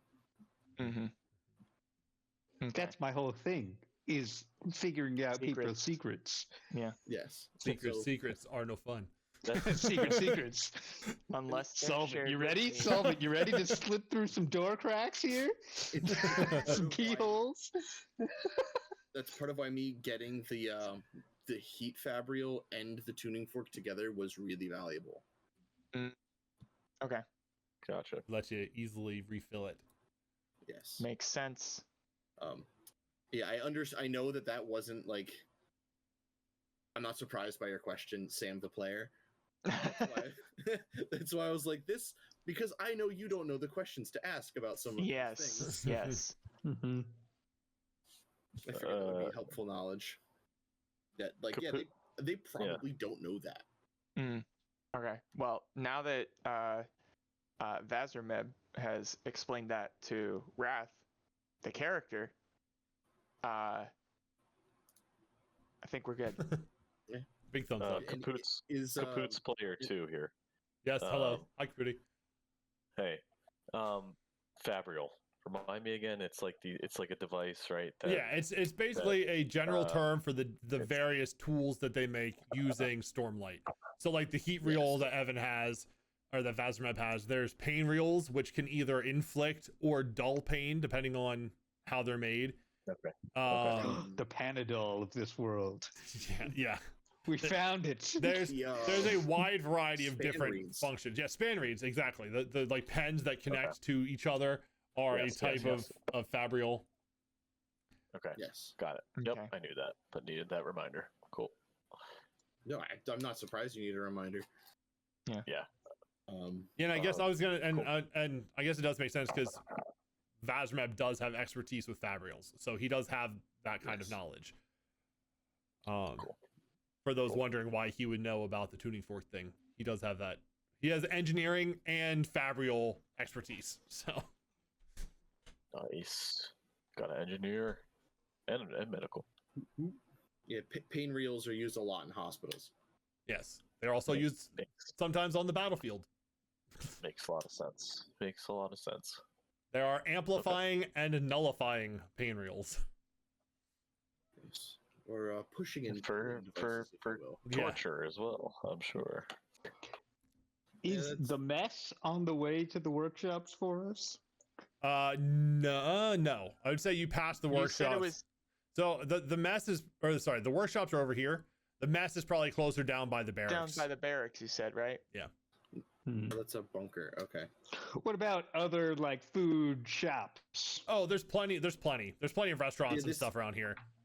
I think You want, like- the disorganized section is just a general market. I want to be Merch. Okay. fed and ready before I go to the workshops. Yeah. And learn. And there are there's places that are built as like storm shelters, basically, where every building in here is built to survive the storms, but there are certain buildings that are like wine houses where people go to and then they shutter themselves in during high storms to drink and have fun. During the span of time that the high storm lasts. But a lot of those are just restaurants. Are there that people sales go to. now that the high storm has passed? No, high storms go every Damn. like once a week. And Are there sales? I think it's like every 5 to 8 days. Everybody's working now. They gotta attract Hey. business somehow. And also High storm, high discount. another Yeah. thing, when I say wine, Survive the high storm. wine is like a general term for alcohol in this world. It's not wine like we know it. There are different colors of wine that are various types of alcohol. That's just what they call it, is wine. Mm-hmm. some of it is actually wine, Yes. but most of it's like different dilutions of vodka. Yeah, some of it's not even alcoholic. Yeah. Ah, okay. There is a list for like what all the different colors are and stuff like that. I think violet is the strongest, And orange is the dullest. yeah, something like that.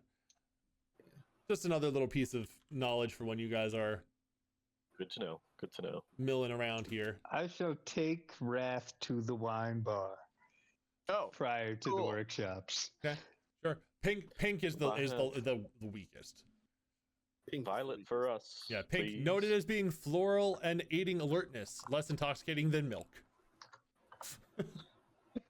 Good to know. Less intoxicating than milk is a hell of a sentence. It sure that's is. wild.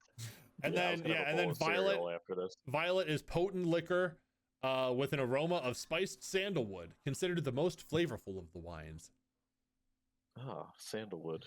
And then there's Horneater White, which is just Everclear. It's, Everclear, absinthe, whatever. Some sort of 'Cause grain alcohol. I Hey, think Oh, well, Horneater White listen. is part of my backstory. Wrath, That's Wrath, funny. that's your shit right there, is the I Horneater was White. gonna Yeah. say, hey, like, Tornadoes. It's not for those airsick That's lowlanders. Which, by the way, Yeah, is a thing that a lot of people from the peaks say, because people that live in the Horneater Peaks live up high, so everybody down here is airsick because they have too much air. it makes their brains sick. Air sick. Actually, yeah. So, actually, while we're at the wine bar, I will tell Rath.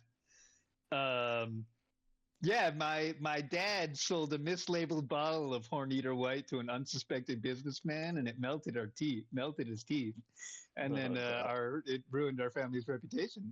ooh, It's a good time. that's That's rough, buddy. Yeah, that's right.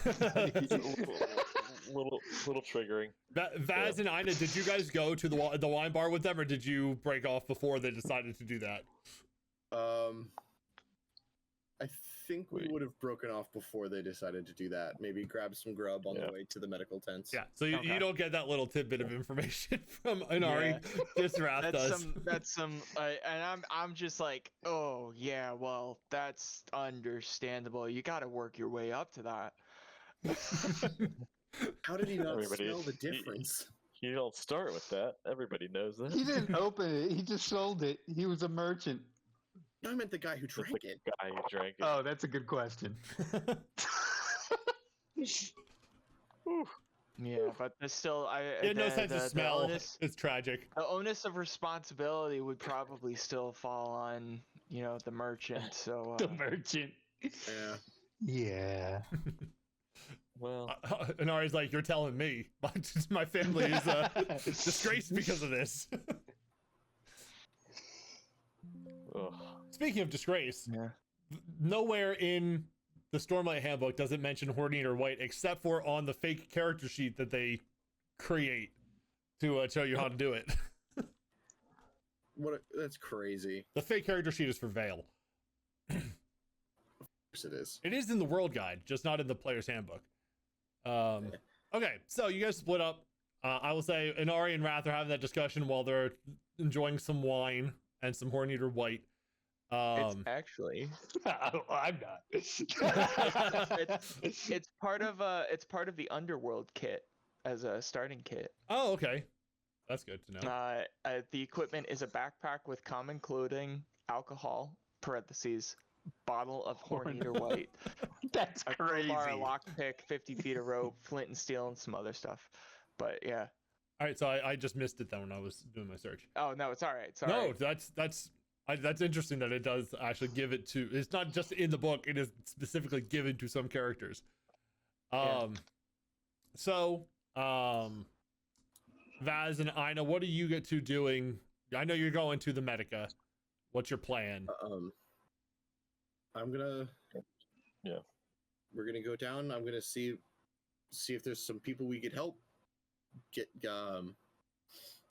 Try and get our names out there a little bit, and see if anybody has heard anything of this List character. Okay. I know. I might ask you to help me out. Just to keep the cover. I'll probably play coy, just kind of like follow your orders as opposed to like doing my own thing. Yeah, and keep your eyes and ears open. On a swivel. Yeah, on a swivel. Yeah. All right. Give me a. Is it medicine? Is that the roll? Oh God! Why is that not my character sheet? Sounds like. I think it's a medicine check. Give a medicine check with an advantage. For both or just just him. You're helping give him an advantage. Yeah, Okay. I'd go in and be like, hey, surgeon training Colinar, met up with Borden on my way down here. Yeah, and I think you would see a bunch of people. Maybe there was a recent bridge run that these men just returned from, and there's a lot of injuries. People with arrows, arrow wounds and things like that that need patching up. And they were pretty busy, so they could use an extra couple sets of hands. Perfect. Fitch, I know, Awesome. and washing bandages, getting me supplies. Yep. And, Double sixes. are you kidding me? I mean, 12 is still pretty good. 12 is not a bad roll. Like that's just, there's a lot going on here, and this is your first time treating like these specific types of wounds. You're not really used to war wounds, so you do an okay job. You don't do phenomenally, but still, it's appreciated by the people that you do help. Trying to see. Back in the bar, Inari just turned to Rath and just said, "Can you believe those guys chose to go to a hospital?"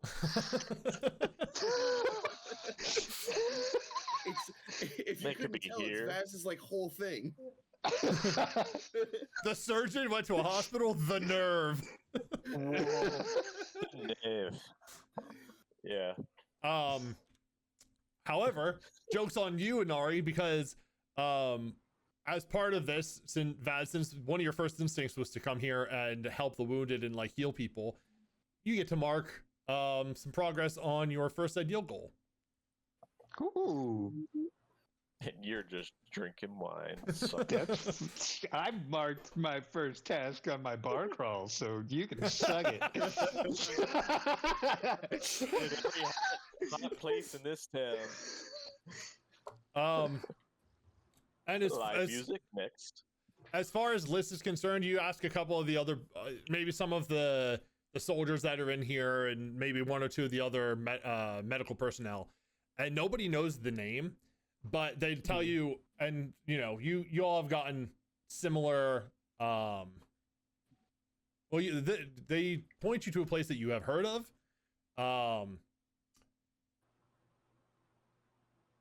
Actually, a person that I don't know if Inari would have shared this with you, but if you're one of the people in here is like if you're looking for somebody in particular, a lot of information goes through Botany.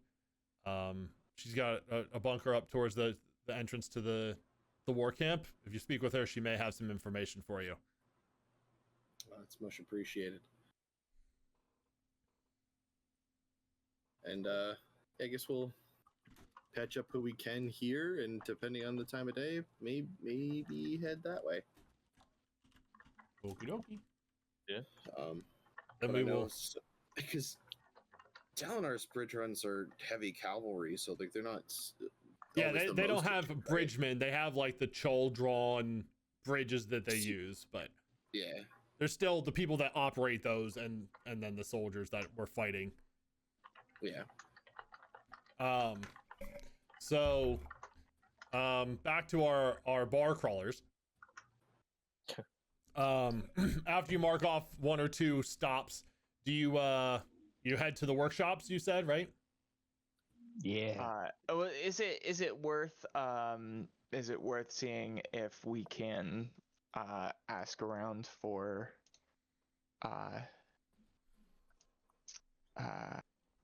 lists at any of these bars that we stop at? Oh, that's a good point. Yeah. Because I know that we're still supposed to do that. That should be like, I hear Liz makes the finest wine around. I'm looking for it. Yeah. Where do you got? I'm pretty sure that just gets us kicked out of whatever wine bar we're in. Yeah, if you're asking for somebody else. They'd be like, who was this? Who is this? exactly. You piece of shit, you drink what you like here or get out.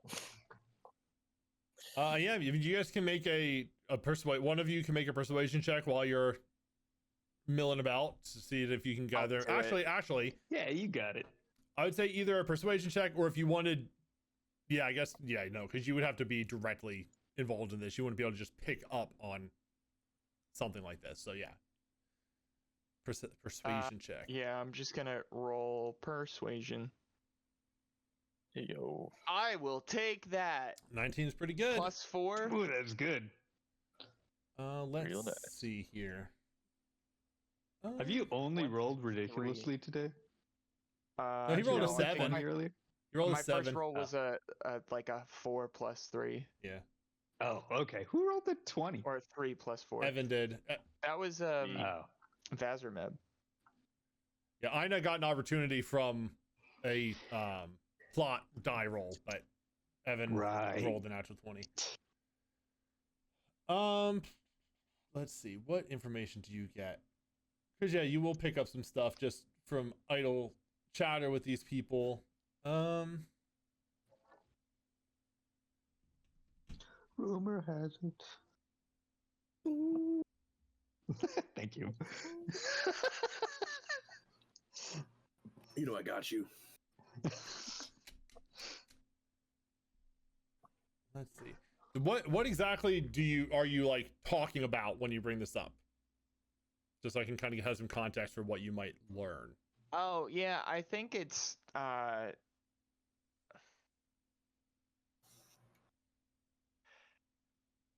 do I? Because I don't know what Liz knows. Only context we have is something we can't like just openly talk about. Yeah. Like, So, I yeah, can't you just know say, she has- hey, we're on a secret mission from a dead man. Right. So you know the name. You know she's somewhere in the war camps. You know she has a connection to the Shin, and you know that Tazo.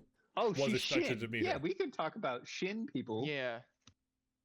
Okay, so you know what, I could say that you know, we could be talking about Tazo and how sad it was that he died, and how wait, Liz is We definitely need to track Shin? down his friend to give his last to words. let her know. Yeah, exactly. Pass on his last wishes. Yeah. Whatever. We mentioned that there was a Shin that we were with. We're trying to contact, you know. Yeah, we can get there from like, how was your journey here we could from the yes. road? Yeah, I Yes, mean What it's did, reasonable. what did you Setting get it up, to? We lost this dude. Yeah, there we Whereas go. some of us are out of place, and they're the patrons of the bar are asking us questions about like what we're doing there, and you know they're you know, we tell our story, mention that we for a while traveled with a Shin, and before the Perfect. it's a high storm, right? Mhm. Yeah. right? Yes. Before the high storm hit, he fled the caravan and all of the shelters that we had set up, and after it had passed, we found him, and he died. So we're just trying to reach somebody he knew here.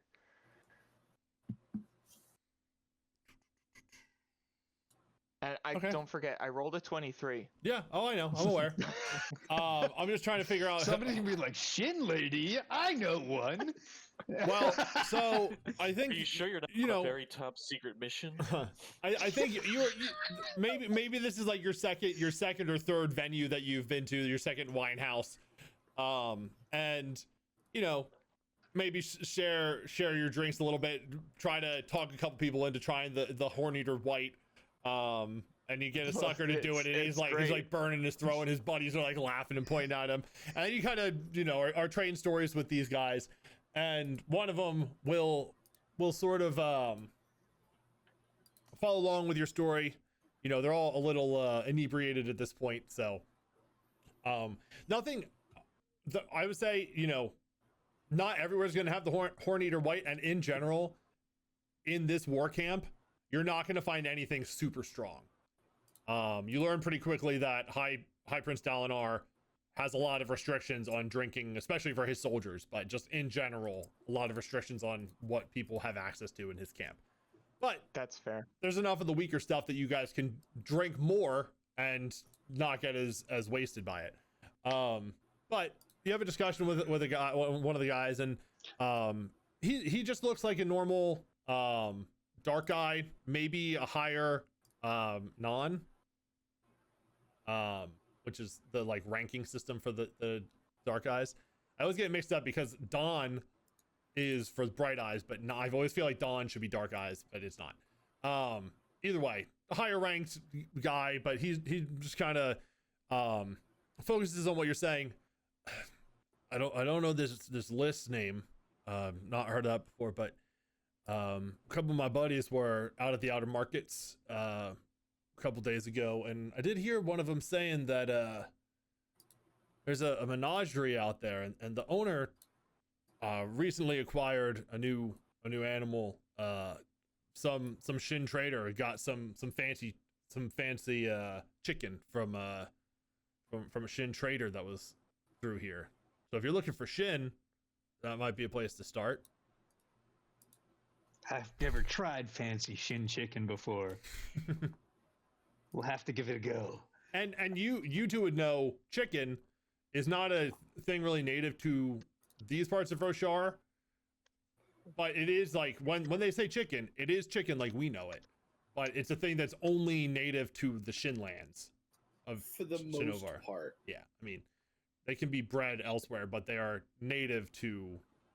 No, chicken is a bird. Oh, I guess that's true, but you're right. But when they refer to Shin chicken, would know that that's a specific thing they're talking about. Yes. Okay, Well, so you're right. you said that there was. You said that there was a vendor in the outer markets that had acquired this fancy chicken from a Shin trader. That's what one of my buddies that was out there the other day said. Yeah, and yeah, like Evan said, wine is alcohol, chicken is a winged animal. Okay. Okay. All right. We will check that out.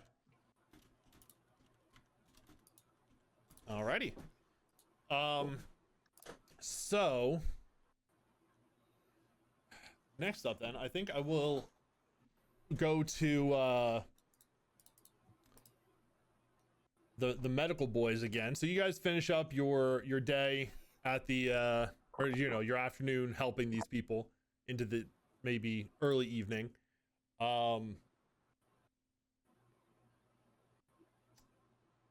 And I think as you're finishing up, Borden comes and finds you, Vaz. Well, I wrapped up what I was doing. I was able to fish out some information for you. I heard you were working here helping. Thank you, by the way. We appreciate the extra hands. Any experienced medical staff is definitely appreciated here. Mhm. I did find a little bit of information for you. Oh, I lost the name again. Ashlam. The archery lord Ashlam is around at the camps. He's currently out on a trip with some of his troops, just doing some training exercises. They should be back in the next day or so. But they are. He is not currently here, but he will return shortly. Okay, I appreciate that. Small debt to repay. As well, I'm sure if you owe something to him, I'm sure he will be happy to see you. And I think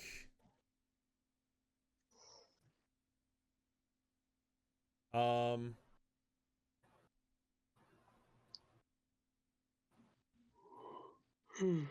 trying to think. Yeah, I think finding out more information about where you can find him and knowing that he will be here soon, that's a mark for that goal for you as well, if you would like to progress your repaying a debt goal a little bit.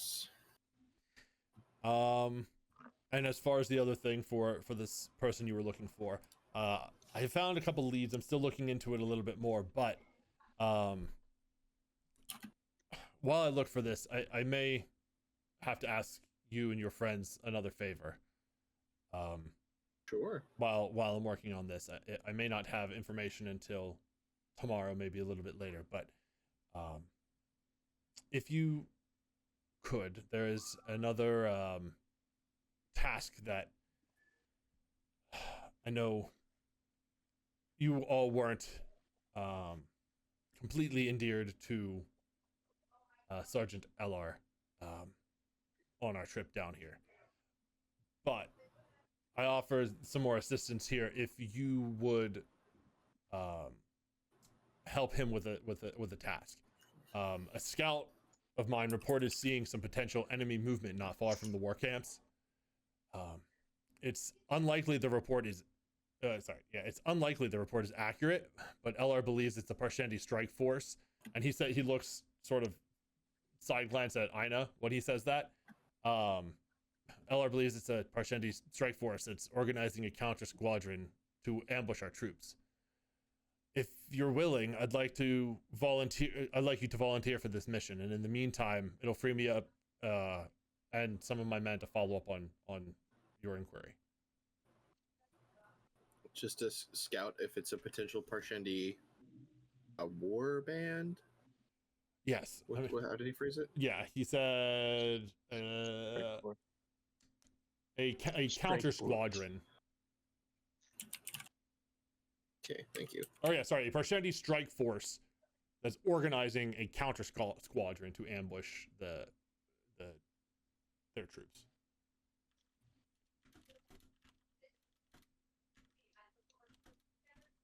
Sure, I can see if the rest of the group will help. If that frees you up to help us out, I think they'd be willing to do that. It would. LR's giving me. He's very insistent on this, and it's drawing a lot of attention from me. And if I can just get that taken care of, it would free me up quite a bit. Of course. And he says that in a very he's very exasperated with this man right now, but can't exactly tell a random civilian this. That orders are orders sort of energy to him. Yeah. Yeah.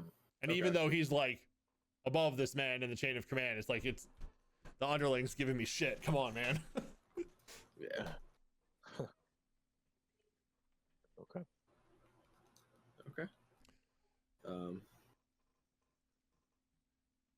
Yeah, sure. And I assume that's where did he meet us?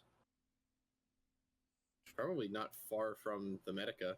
Yeah, I mean, yes, he actually was just coming in when you guys were wrapping up, maybe like getting cleaned up after your work. And he'll say, I mean, LR should be around the barracks. It's probably not too late to get it done today if you have the time. If not, I can let him know that you'll be over first thing tomorrow. Yeah. Time We'll is it see now? if you have to report to him now, I'll say probably sometime tonight or tomorrow. I'd rather head out with the bigger group than just the two of us. Yes, So I mean, it depends absolutely. on the state of the group. Yes, if you can wrangle your friends by tonight, that would be great. If not, there's no real rush aside from getting him off my back. Absolutely. And this isn't the payment for this won't just be this information. I will provide you a bit of a stipend for helping. We don't expect people to help just out of their own good nature. Some people would, but it's better to expect that people are expecting some sort of compensation, which we will provide for you. He's treating us like mercs. Right Basically, now. yeah. Yeah. Are there lots of other mercenaries here who are not actually beholden to any of the armies? I'm sure there's small, Yeah. I'll call them adventuring parties. Yeah. I mean, I would say, Inari, while you guys are at the wine houses, you probably see people that aren't in military uniforms that have weapons and stuff on them. I mean, traveling these lands is dangerous. That's what I'm asking. Yeah. So they make stops in these camps. And, Yeah, if nothing else, it's like groups that were along with trade caravans to protect them on their trip. So like security, more or less, which is basically, which is basically mercenaries. Yeah. Yeah. Okay, cool. Yeah. So yes. All right. And then Borden bids you farewell and goes off. So what would the two of you like to do after that interaction? I guess we'd probably head back to the workshops, try to find our boys. Inari and Rath. Okay. Or Inari. Inari, Rath, have you made it to the workshops yet? Yeah. We definitely wouldn't have spent too. We was just a couple drinks to get that information once you get the lead, right? Yeah. Cool. Okay. So you make it to the workshops, and I mean, they have, because you guys have some money. They have the Blue Works, Did which our is drinks cost us anything? Yeah, I'd say just knock off a mark each. It wasn't anything extravagantly expensive. Probably a couple like chips. I mean, a night at an inn at like a modest inn is 2 marks. So I feel like 1 for a couple drinks is probably fair. Yeah, that's pretty all right. Yeah, that's fine. So the main place in the workshops that you guys were directed to was the Blue Works. So when you go there, it is a very nice looking shop. They have a bunch of like utilitarian looking equipment and jewelry and stuff sitting around that you may or may not recognize as different types of fabrials. Some of them in like half complete states, some of them very intricately done and look quite expensive. But if you guys want to look, is there a list for fabrials? Yes, if you go to the compendium and then to the items and then under fabrials, I gotta find the compendium again. it's the book In the on handbook? the right side with like the little globe on it. Your compendium. Under rules, under the rules Fabrials. folder, there, or sorry, not under the rules folder, just under the Stormlight handbook, there is an items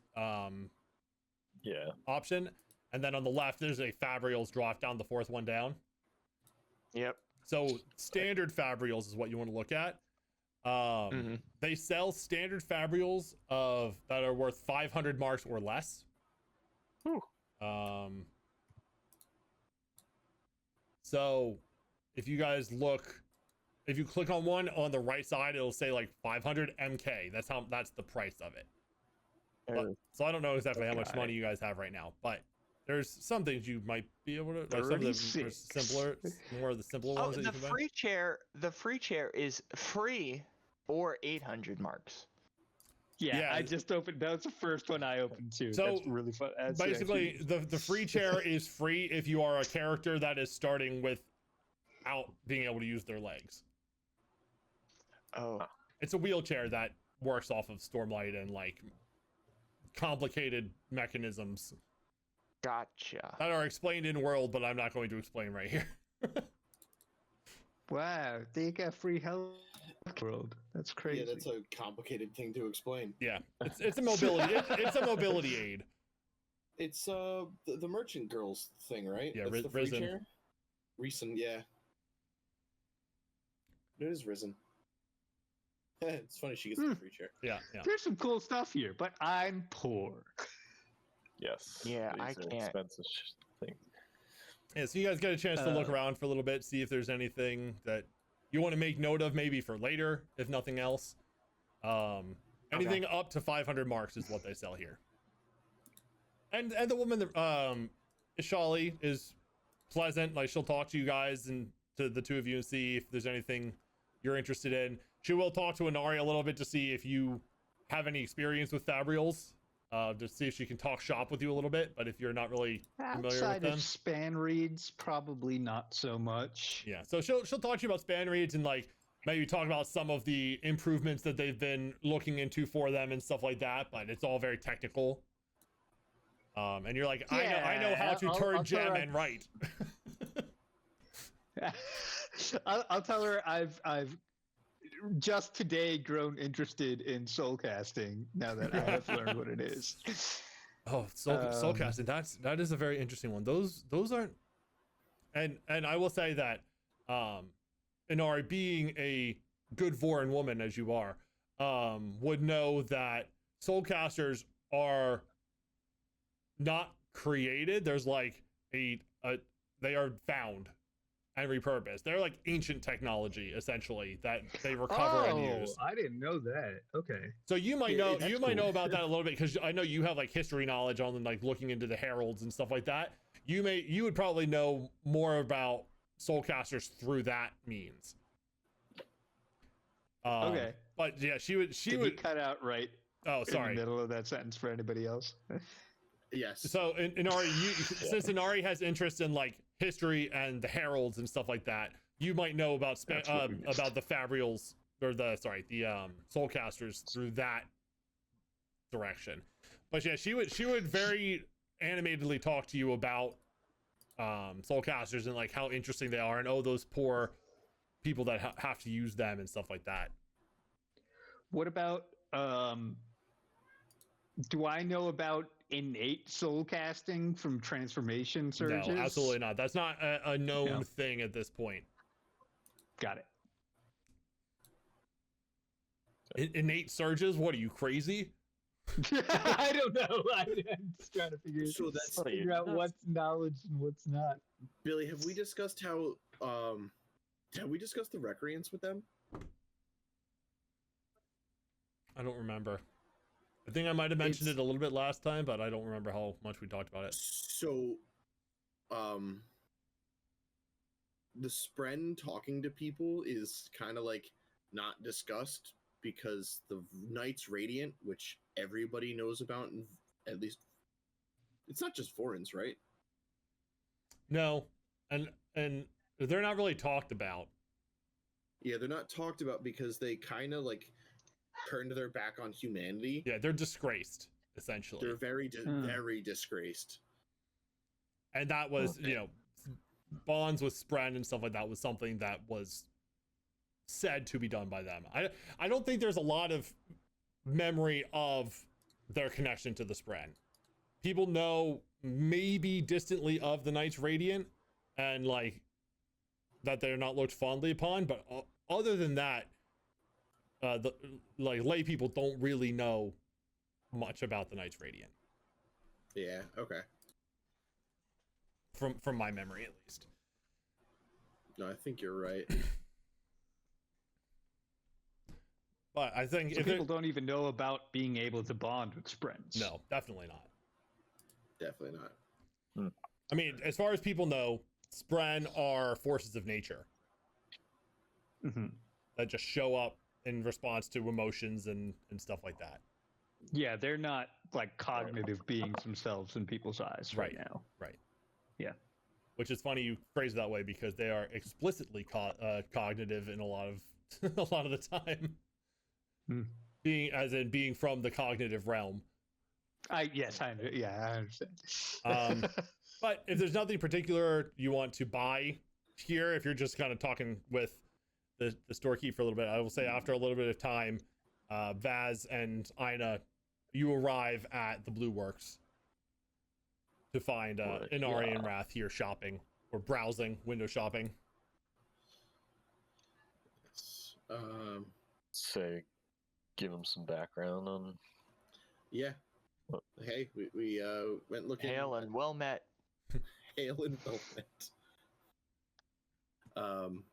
So yeah, at the tents didn't get any information there, but we did run into Boredom again, and he asked if we could do a favor for Sergeant LR. While we do that, he would help us find out information on lists. So if you guys Yeah, what's this Dude. favor? he wants us to scout a potential raiding party. Mm, He doesn't think it's real, but Sergeant LR is insistent that it's gotta be real. So if we could get LR off of Boredom's back, Borden. Borden, he'd be able to help us out. all right. We actually found a lead on Liz as well on our way up here. Very good. It seems that a vendor in the outer markets has acquired some sort of fancy chicken from a Shin trader. fancy chin chicken. Chicken. Fancy Yeah. chicken. Chicken. Okay. Surely you mean a sheep chicken? Koala chicken? Sorry. Oh no, he said just chicken. It's This place is a weird. bear. Yeah, that's so- the whole so- lead. Yeah, But- that's all we were able to pick up on. Definitely from the workshops and not from the wine houses that we were in. From good There's quality definitely like people. purple staining on both of our Yeah, mouths where'd still. you hear that? Where'd you hear that? No. The scouting thing sounds dangerous, and the market thing sounds definitely more my speed. So we should split the party, obviously. No. I don't, you don't have to. No. There's not time to do. There's not time to do both. I don't think we're strong enough to maybe handle this strike force. Yeah, on- We can Without handle all of the hey, see if there's actual people out there in the morning. That is an option. Yeah. But I'd rather not. Oh, all do we that. gotta do is see if there's people. We don't have to like fight anybody, No, we don't right? have Because to that's engage. really not my speed. I can It like seems shoot him more with the of bow a, that I stole. And, Yeah. and if it comes down to fighting, we're here to protect you, Inari. So don't fret. Yeah. Well, Yeah, that's the goal cool. is just to see if there's even people out there. Did you guys requisition your weapons? Oh no, Rath had them. We did not.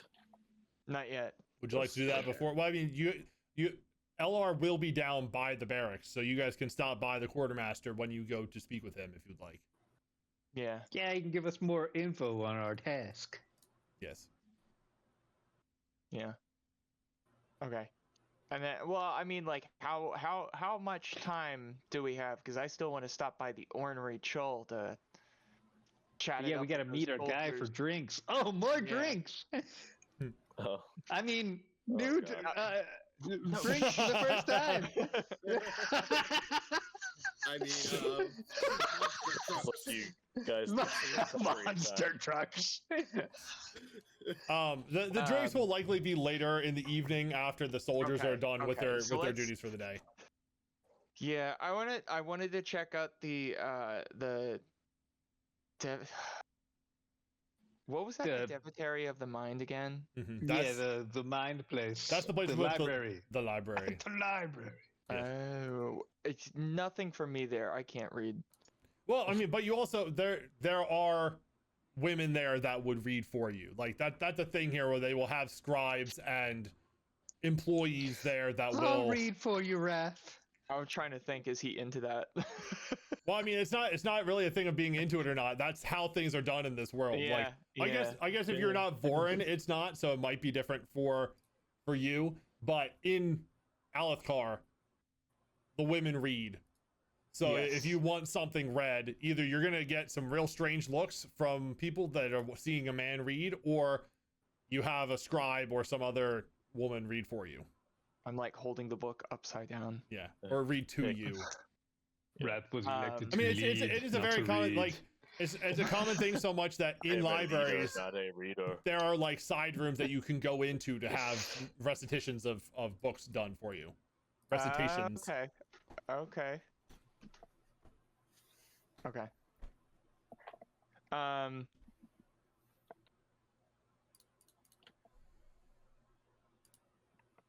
And then what is the spear exchange just for like weapons and Yeah, that's a shop that you can go to. Non-free requisition weapons. Yes. okay. I say we stop there on the way to the barracks. Yeah, I mean, you can Cool. I'll definitely do split off and I'll go to the mind place, I think that works. my library. I don't need. I stole my bow. that. Okay. So.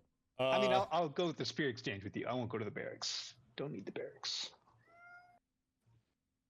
What are you doing? So everyone's going to the spear exchange first. Is that what I'm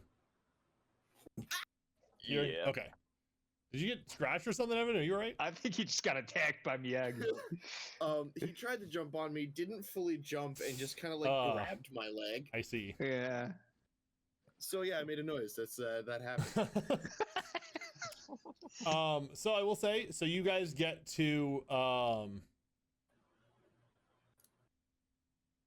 to the spear exchange on your way down to meet with LR. Is that the plan? Are you going to meet with LR today? Or are you doing other things tonight? Yeah, they kind of want. I think that's the plan today, so that we can later in the evening meet the people at the Chol, and I think that's it for today. Okay, so Yeah, you I make your figured way to the that's spear fine. exchange then first, and you are greeted by Yaren, who is the proprietor of this here place. He's wearing typical Alethi colors. Doesn't seem to be part of the army, but you do see a lot of the soldiers and stuff coming in and out. And when you arrive, so first of all, if you guys want to look while I'm describing some of this, they have heavy and light weapons and armor, anything up to 120 marks. So there's a variety of things that you can get if there are specific weapons you want, or if you want some like uniform armor or something of that nature. But as you come into the shop, the man, you must be the newbies that arrived with Borden recently, yes? Yes. Yeah. Oh, He well, sent word of our arrival. he did, but not only that, I hear you helped my good friend Nen out at the Covenant Crossroads. Nen was the leader of the merchant caravan that asked you to go help the cart that was stuck. Yeah. Yeah. Or actually, no, Of course. was Nen? Sorry. Nen and Tet or Oh no, Nen was the man who was stuck with his daughter, Who's right? stuck with the Chol? Yes. Yes. Yeah. yeah. So Yes, of course. you helped my friend. That means I consider us friends. So you lot are getting the friends and family discount here. Anything you need in here, Oh, 20% hell yeah. off. Okay. Wow. Who's fighting? Who fights? I still can't Rath afford fights. shit. I'm a fighter. I got a short bow right now. have a Leather side armor is sword. like the only that's thing it. that's affordable if we combine monies. Oh yeah, true. True. Uniform doesn't do anything other than make you presentable, it looks like. Blend in a little bit, which I'm not going to be doing either way. Fair. Yeah. Although that would have been super useful if we wanted to follow the cart. Could be, yeah. True. 40 marks. Things like that, the uniform becomes useful. Oh, 20% discount too. So. I have 36 marks. I have 26. I have 20... 16. How do y'all have so much money? Yeah, You all rolled for money when you left the original caravan, and I think some of you rolled better than others. Am I supposed to have 68? Holy shit! I don't remember what you all rolled, but if you have that, maybe. That's a combined 146. I was rich, but then the teeth thing happened. So. Yeah, I like the idea that Vaz and Einar are like, the teeth thing? What does that mean? So. No. So yeah, I mean, one person can get leather armor, or Yeah. two people if we spend all of our money. Did you say you're not supposed to have that much, Evan? No. I forgot that the different stones are different values. Ah, I see. So you had something other than diamond marks. Yeah. 60 rubies. Gotcha. I was like, Weapons. I'll mark some mark. I think having a smoke stone's cool. Maybe a zircon. And one of these. From the guy who knows the game. At some point, they stop caring about money. It's true. It's true. Does anybody not have the weapon that they need? I want a different weapon than just a side sword. Okay. But at the same time, I'm not sure. I got a mace. Do you want a mace? Oh, that could work. I'm have a short I'm spear. really just looking for a light weapon that can pack a bit more punch.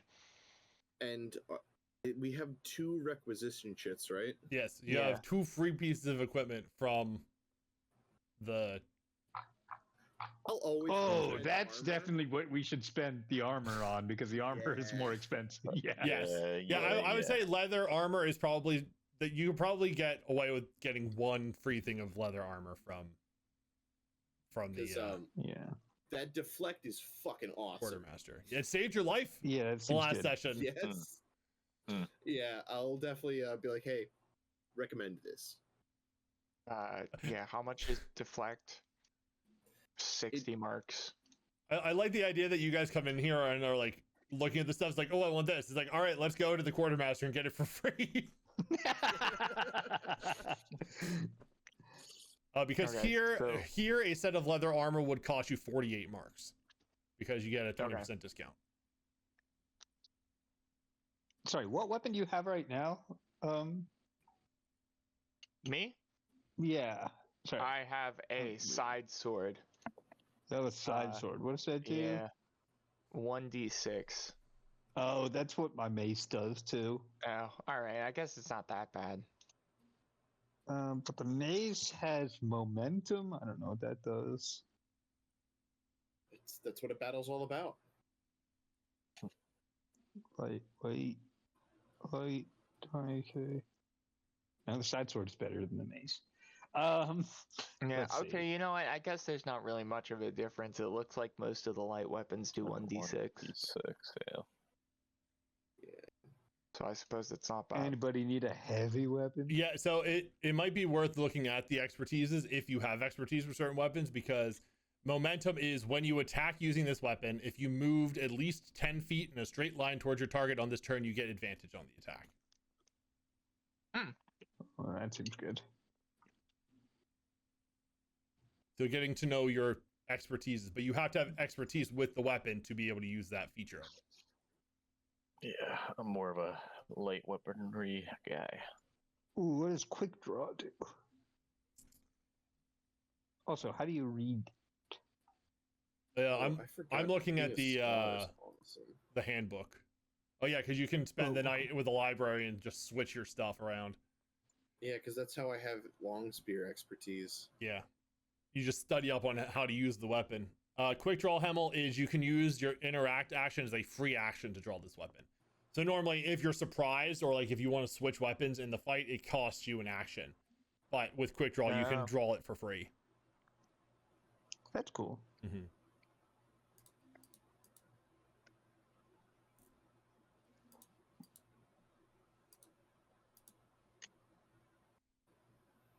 So are you guys buying stuff here, or are you going to go get it for free at the quartermaster? I need nothing. Yeah, I mean, we should definitely get one leather armor. I think that'd be well worth it. Okay. And then save the other shit for Inari to replicate later. Yeah, I like do we that. wa- I mean, Do we yeah. want But more? Do we want Solvent more would never money, or let do me. we want to Yeah. just use the requisition shit? About how many marks do we need? Because I could find it in the book, but it's easier to ask you. You mean for like your radiant stuff? Investiture. Ooh, Yeah. I I think it was like 24. think it's like twice your investiture. Oh, I think Okay. yeah, twice your max investiture is what is needed to like get you Just through be until invested. you can swap out your spheres for new ones. Okay. I believe is Okay. the mark. I'll double check that, but off the top of my head, that's what it is. Did anybody want a shield? Let me requisition that with the second thing. that's a good idea. Yeah, so shield is good because if you have the shield out, you can use the brace action without having to have cover nearby. You use the shield. Is that the hold on, let me double check that that's not the what's it called? Fuck. Expertise thing for it, but I don't think it is. Its traits is defensive, and its expert traits is offhand. Okay, yeah, there you go. So offhand means that you can attack with it, I believe. Oh, that's cool. Yeah. That is cool. But its just regular trait is defensive, which is I think what you said. The Yeah, brace that's the thing. brace thing, yeah. Yes. Which one is that? The shield. Shield. Oh, That's only 10 marks. So you can actually normally use a shield as a weapon, but it costs, so using an offhanded weapon costs 2 focus. If it has the offhand property and you're an expert with it, it only costs 1 focus. Counts as heavy weaponry. It looks like. Yes, correct. That's why I couldn't find it, because I was looking under armor. Yeah, there's only. Yeah. I would like to just buy a nice, like, usable but ornate knife.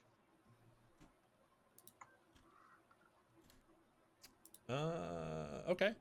Yeah, I mean that'll be 8 marks is what it is. Yeah. on this. 20% off though. So just do 7. But just do I'll, 7. I'll buy like a nice enough one that it's back up to 8 Okay, marks. sure, that works. Love that. Yeah. Thank you for making that easy for me. Yep, you can add that knife. Cool. Most I'll of the go stuff down to here is very 28. utilitarian, but you do probably find 1 or 2 that are of nicer make.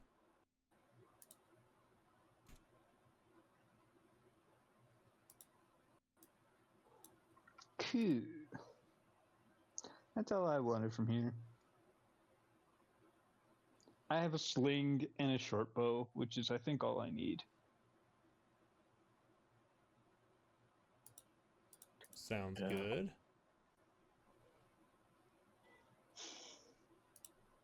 And then I want to go to the library after that, unless people still want to buy things. All right. Am I getting the leather armor? Yeah, you can requisition that one with the chip. Okay. Yeah. I will say Uh, it's going to take some time to like go to the Devotary of the Mind to do stuff. If you guys want to do LR's thing today, you probably won't have time to do the library as well. All I wanted to do when I got there was use a span read to tell my family that I got here. Well, And they wouldn't. necessarily have a spannery that connects to your family. That would be something that you would have had to have.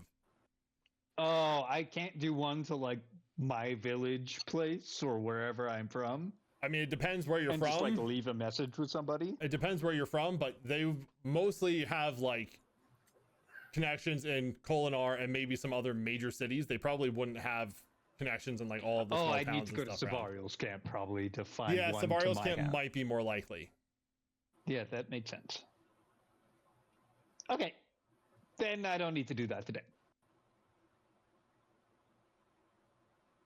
All right. Yeah. So I guess head back for Eleanor's.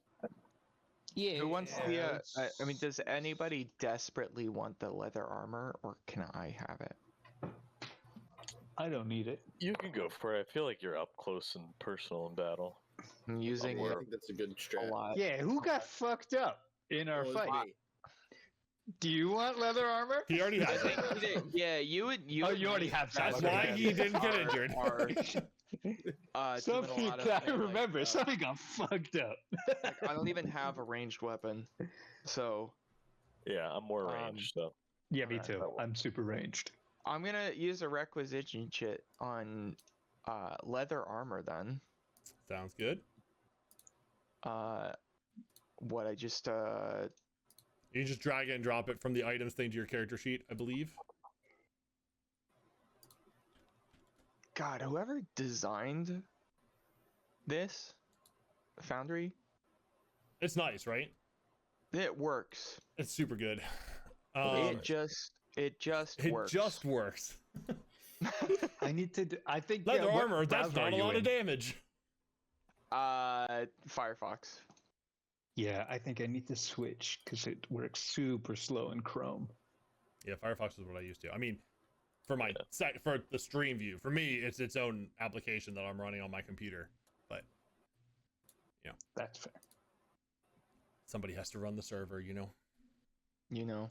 I will say, as you guys approach the, and I guess Ina and Vaz would have recognized this when you're coming down here too. This building down to the north of the Medica is a temple. It's a Vorin temple. Okay. Oh, that's cool. Oh, and I guess this is not a secret. This is just the colon like command center essentially. Probably some overly stern, but ultimately nice ladies in there. And some other stuff you would see just from being down in this area. That's the rest of the things that weren't marked yet. But there's a construction yard where they build like the bridges and stuff. There's a staging ground where they get the armies ready for, you know, bridge runs and stuff. And then the recruitment tents where mercenaries and people come in to the war camp to try to join the army. So you guys head to the barracks. You do your requisition. Mark your chit off and, you know, get the leather armor. So you're keeping one of them and you're using one for leather armor for now. Yes, we're keeping one of them. Okay. I'm looking at you, Inari. So you guys arrive at the barracks and you hear the familiar sound of LR yelling orders around to the different soldiers. You know, a lot of the ones that had just gotten back in the caravan with him and stuff like that. He's yelling orders. The four of you show up and he looks at the four of you and you see a bit of disdain in his look, but he puts back on a commanding face. Well, I'm glad you all made it tonight. Borden was saying that you'd be coming here to help out with this potential incursion we've got. Is that right? That's what we were informed about. Whatever you say, LR. Sergeant LR, ma'am. And he let's see.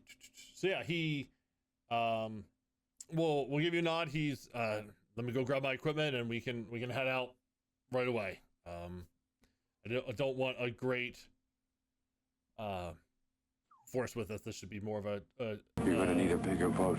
covert thing. We don't want people. If there are any potential invaders, we don't want them tipped off that we're coming. So I'll show you where we're going, and then I will leave you to your business. So give me a minute, and he goes off into the barracks. Comes back out later with his, a fresh set of armor and a nice spear, and he will lead you out of the camp. So he directs you to the plains, and kind of veers off of, because so the way the plains work is there's a bunch of separate plateaus scattered around that are separated by large crevices to form chasms, and the earlier ones are all connected with bridges. Early on here, the further out you get, the bridges stop because the forces that you're fighting against sabotage them and push them off and stuff like that, so they can't have permanent ones there. But the ones closer to the war camps are permanent. But you guys walk, and instead of going across a bridge to one of the plateaus, you start walking down a pathway into the chasm, and you get about halfway down, and we know that the Parshmen live in the canyons, right? They don't. No, they live on the other side of the Shattered Plains, and the fights that happen on top of the plateaus with the Parshmen. What's in the canyons themselves? Do we have any those idea? that fell in battle mostly. Okay, dead people. Yes, the ones that. Go ahead. And sometimes things that eat dead bodies. Well, yeah, but those of you who haven't been to the plains before probably don't know that Fun. part. Yeah. Yeah, good But stuff. you do see, towards this end, because, bunch of fights happen on the plateaus, high storms come and wash all of the bodies away. And a lot of them end up in the chasms close by here. So it's mostly humans, but there are the occasional Parshendi or listener mixed in with the human bodies. Because we're on the eastern side, right? Or western side? Oh god, yes. Yeah, okay. Hold on, we have a picture that we have sent of in the references, I think, of Roshar. Let's see. The war camps are northwest-ish, I think. Okay. Yeah, so then the bodies would definitely be piling up towards us. Yeah. So, you guys get about halfway down down the ramp into the chasm, and LR will kind of give you a brief. He basically says some of the same stuff that Borden said, that there have been reports of voices coming up from the chasms, and he believes it to be some sort of Parchment incursion that he wants to head off before they are able to set up an ambush or something like that. So that's the job. Go in there, see if you can find them, and come back and report to me after you're done. Okay. Understood. Yes, sir. When you say yes, sir, he just kind of gives you a stern look. I did not intend a condescending tone Yeah. if I used one. No, I'm talking about Aina. When Aina says yes, okay. sir, he's still not used to you talking. Okay. Especially, you see a little bit of suspicion too, maybe in the look, considering the nature of this mission. Yeah. But Borden sent you, so you can't really say much about it. And so you guys enter the chasms. What would you like to do? Oh, I guess, sorry. Stand in the back. Yeah, so as you make your way in and are actively looking for this, I'm assuming you're doing your best to help, right? It'll be a survival test for everybody, is what this is going to be. Okay. I'm good at that now. Okie dokie. And we'll take survival in his level up. back to the front of the line, Inari. No, wait, no. This was not the goal. I'm better at it, so I can do it from further away. No, survival means I stay in the back of the pack, so I survive, right? That's only a 10. Most likely. I'll take a 16. Wait, no, it was a 20. Haha. No, you got the 20. I got the 10. Yeah. Vaz, are you rolling? Yes, I Rolling. got a little lost in my character sheet. Survival. Okay. Double 16s That's and good. a 20. Okay. So you just needed half of you to succeed, which you did. So, 1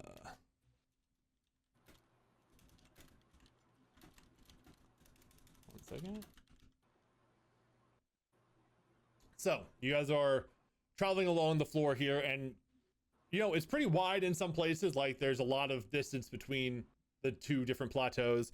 There's a lot of bodies down towards the beginning here. As you get a little bit further in, the bodies thin out, but they're still there. There's also a lot of like rock buds and other flora growing on the inside walls, or the walls of the chasm as you're walking through. There's some water pooling here from, you know, previous storms, because even when it doesn't high storm, there's still normal rain that will puddle and pool up in here, and it just kind of gathers. But you follow a trail. The trail leads from the blasted plateau. Oh yeah, so this is, sorry, with